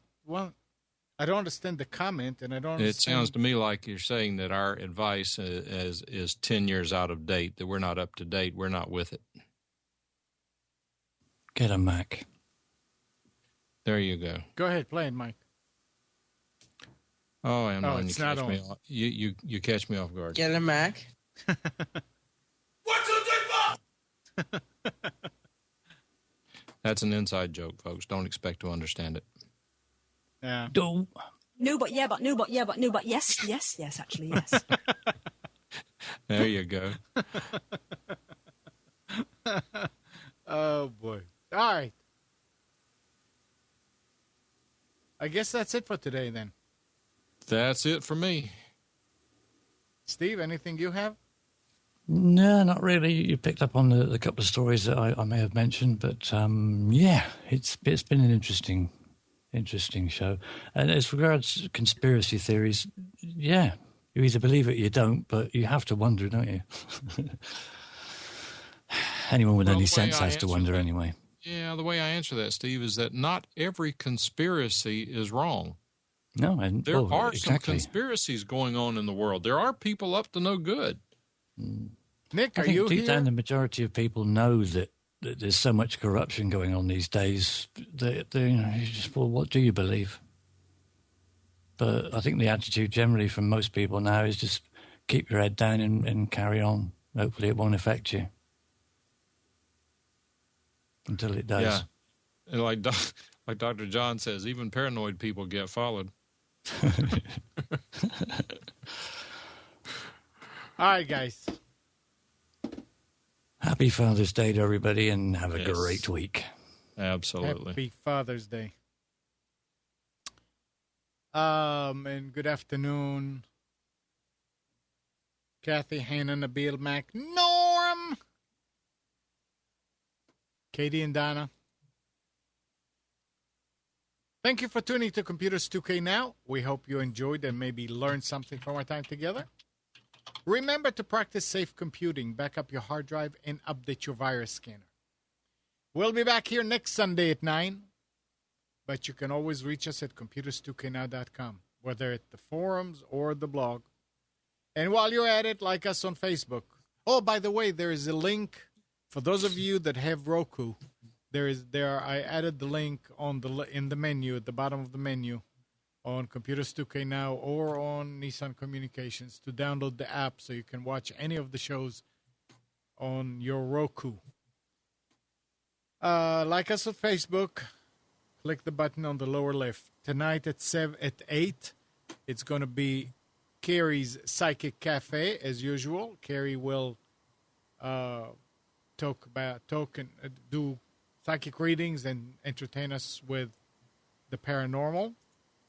Tomorrow morning at 11, it's Debbie Bruck with Health In. Talk about homeopathy. There's also a workshop Tuesday night, one that Julie is doing, about finding your passion. I think that's what it was. I can't remember now. Oh, Julie, don't get mad at me. But if you go to nissancommunications.com and click on events, you can see what it is and you can register. It is Tuesday night, and it's of course it's online. All right, that's it for today.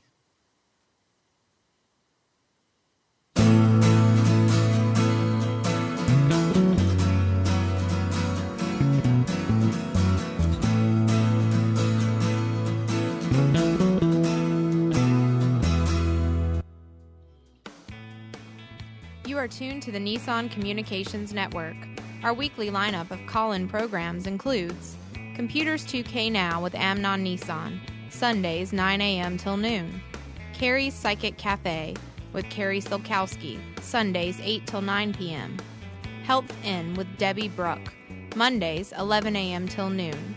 Breaking Free with Marilyn Shannon, Mondays 8 till 9 p.m. Reawaken Your Brilliance with Julie Seibert, Wednesdays 9 till 10 p.m. And if you tuned in too late, you can always watch each program in its entirety or download an MP3 audio file of it at www.nissancommunications.com. Sponsored by thatvidblasterguy.com, carolinaapparel.com, and deltaforce.net.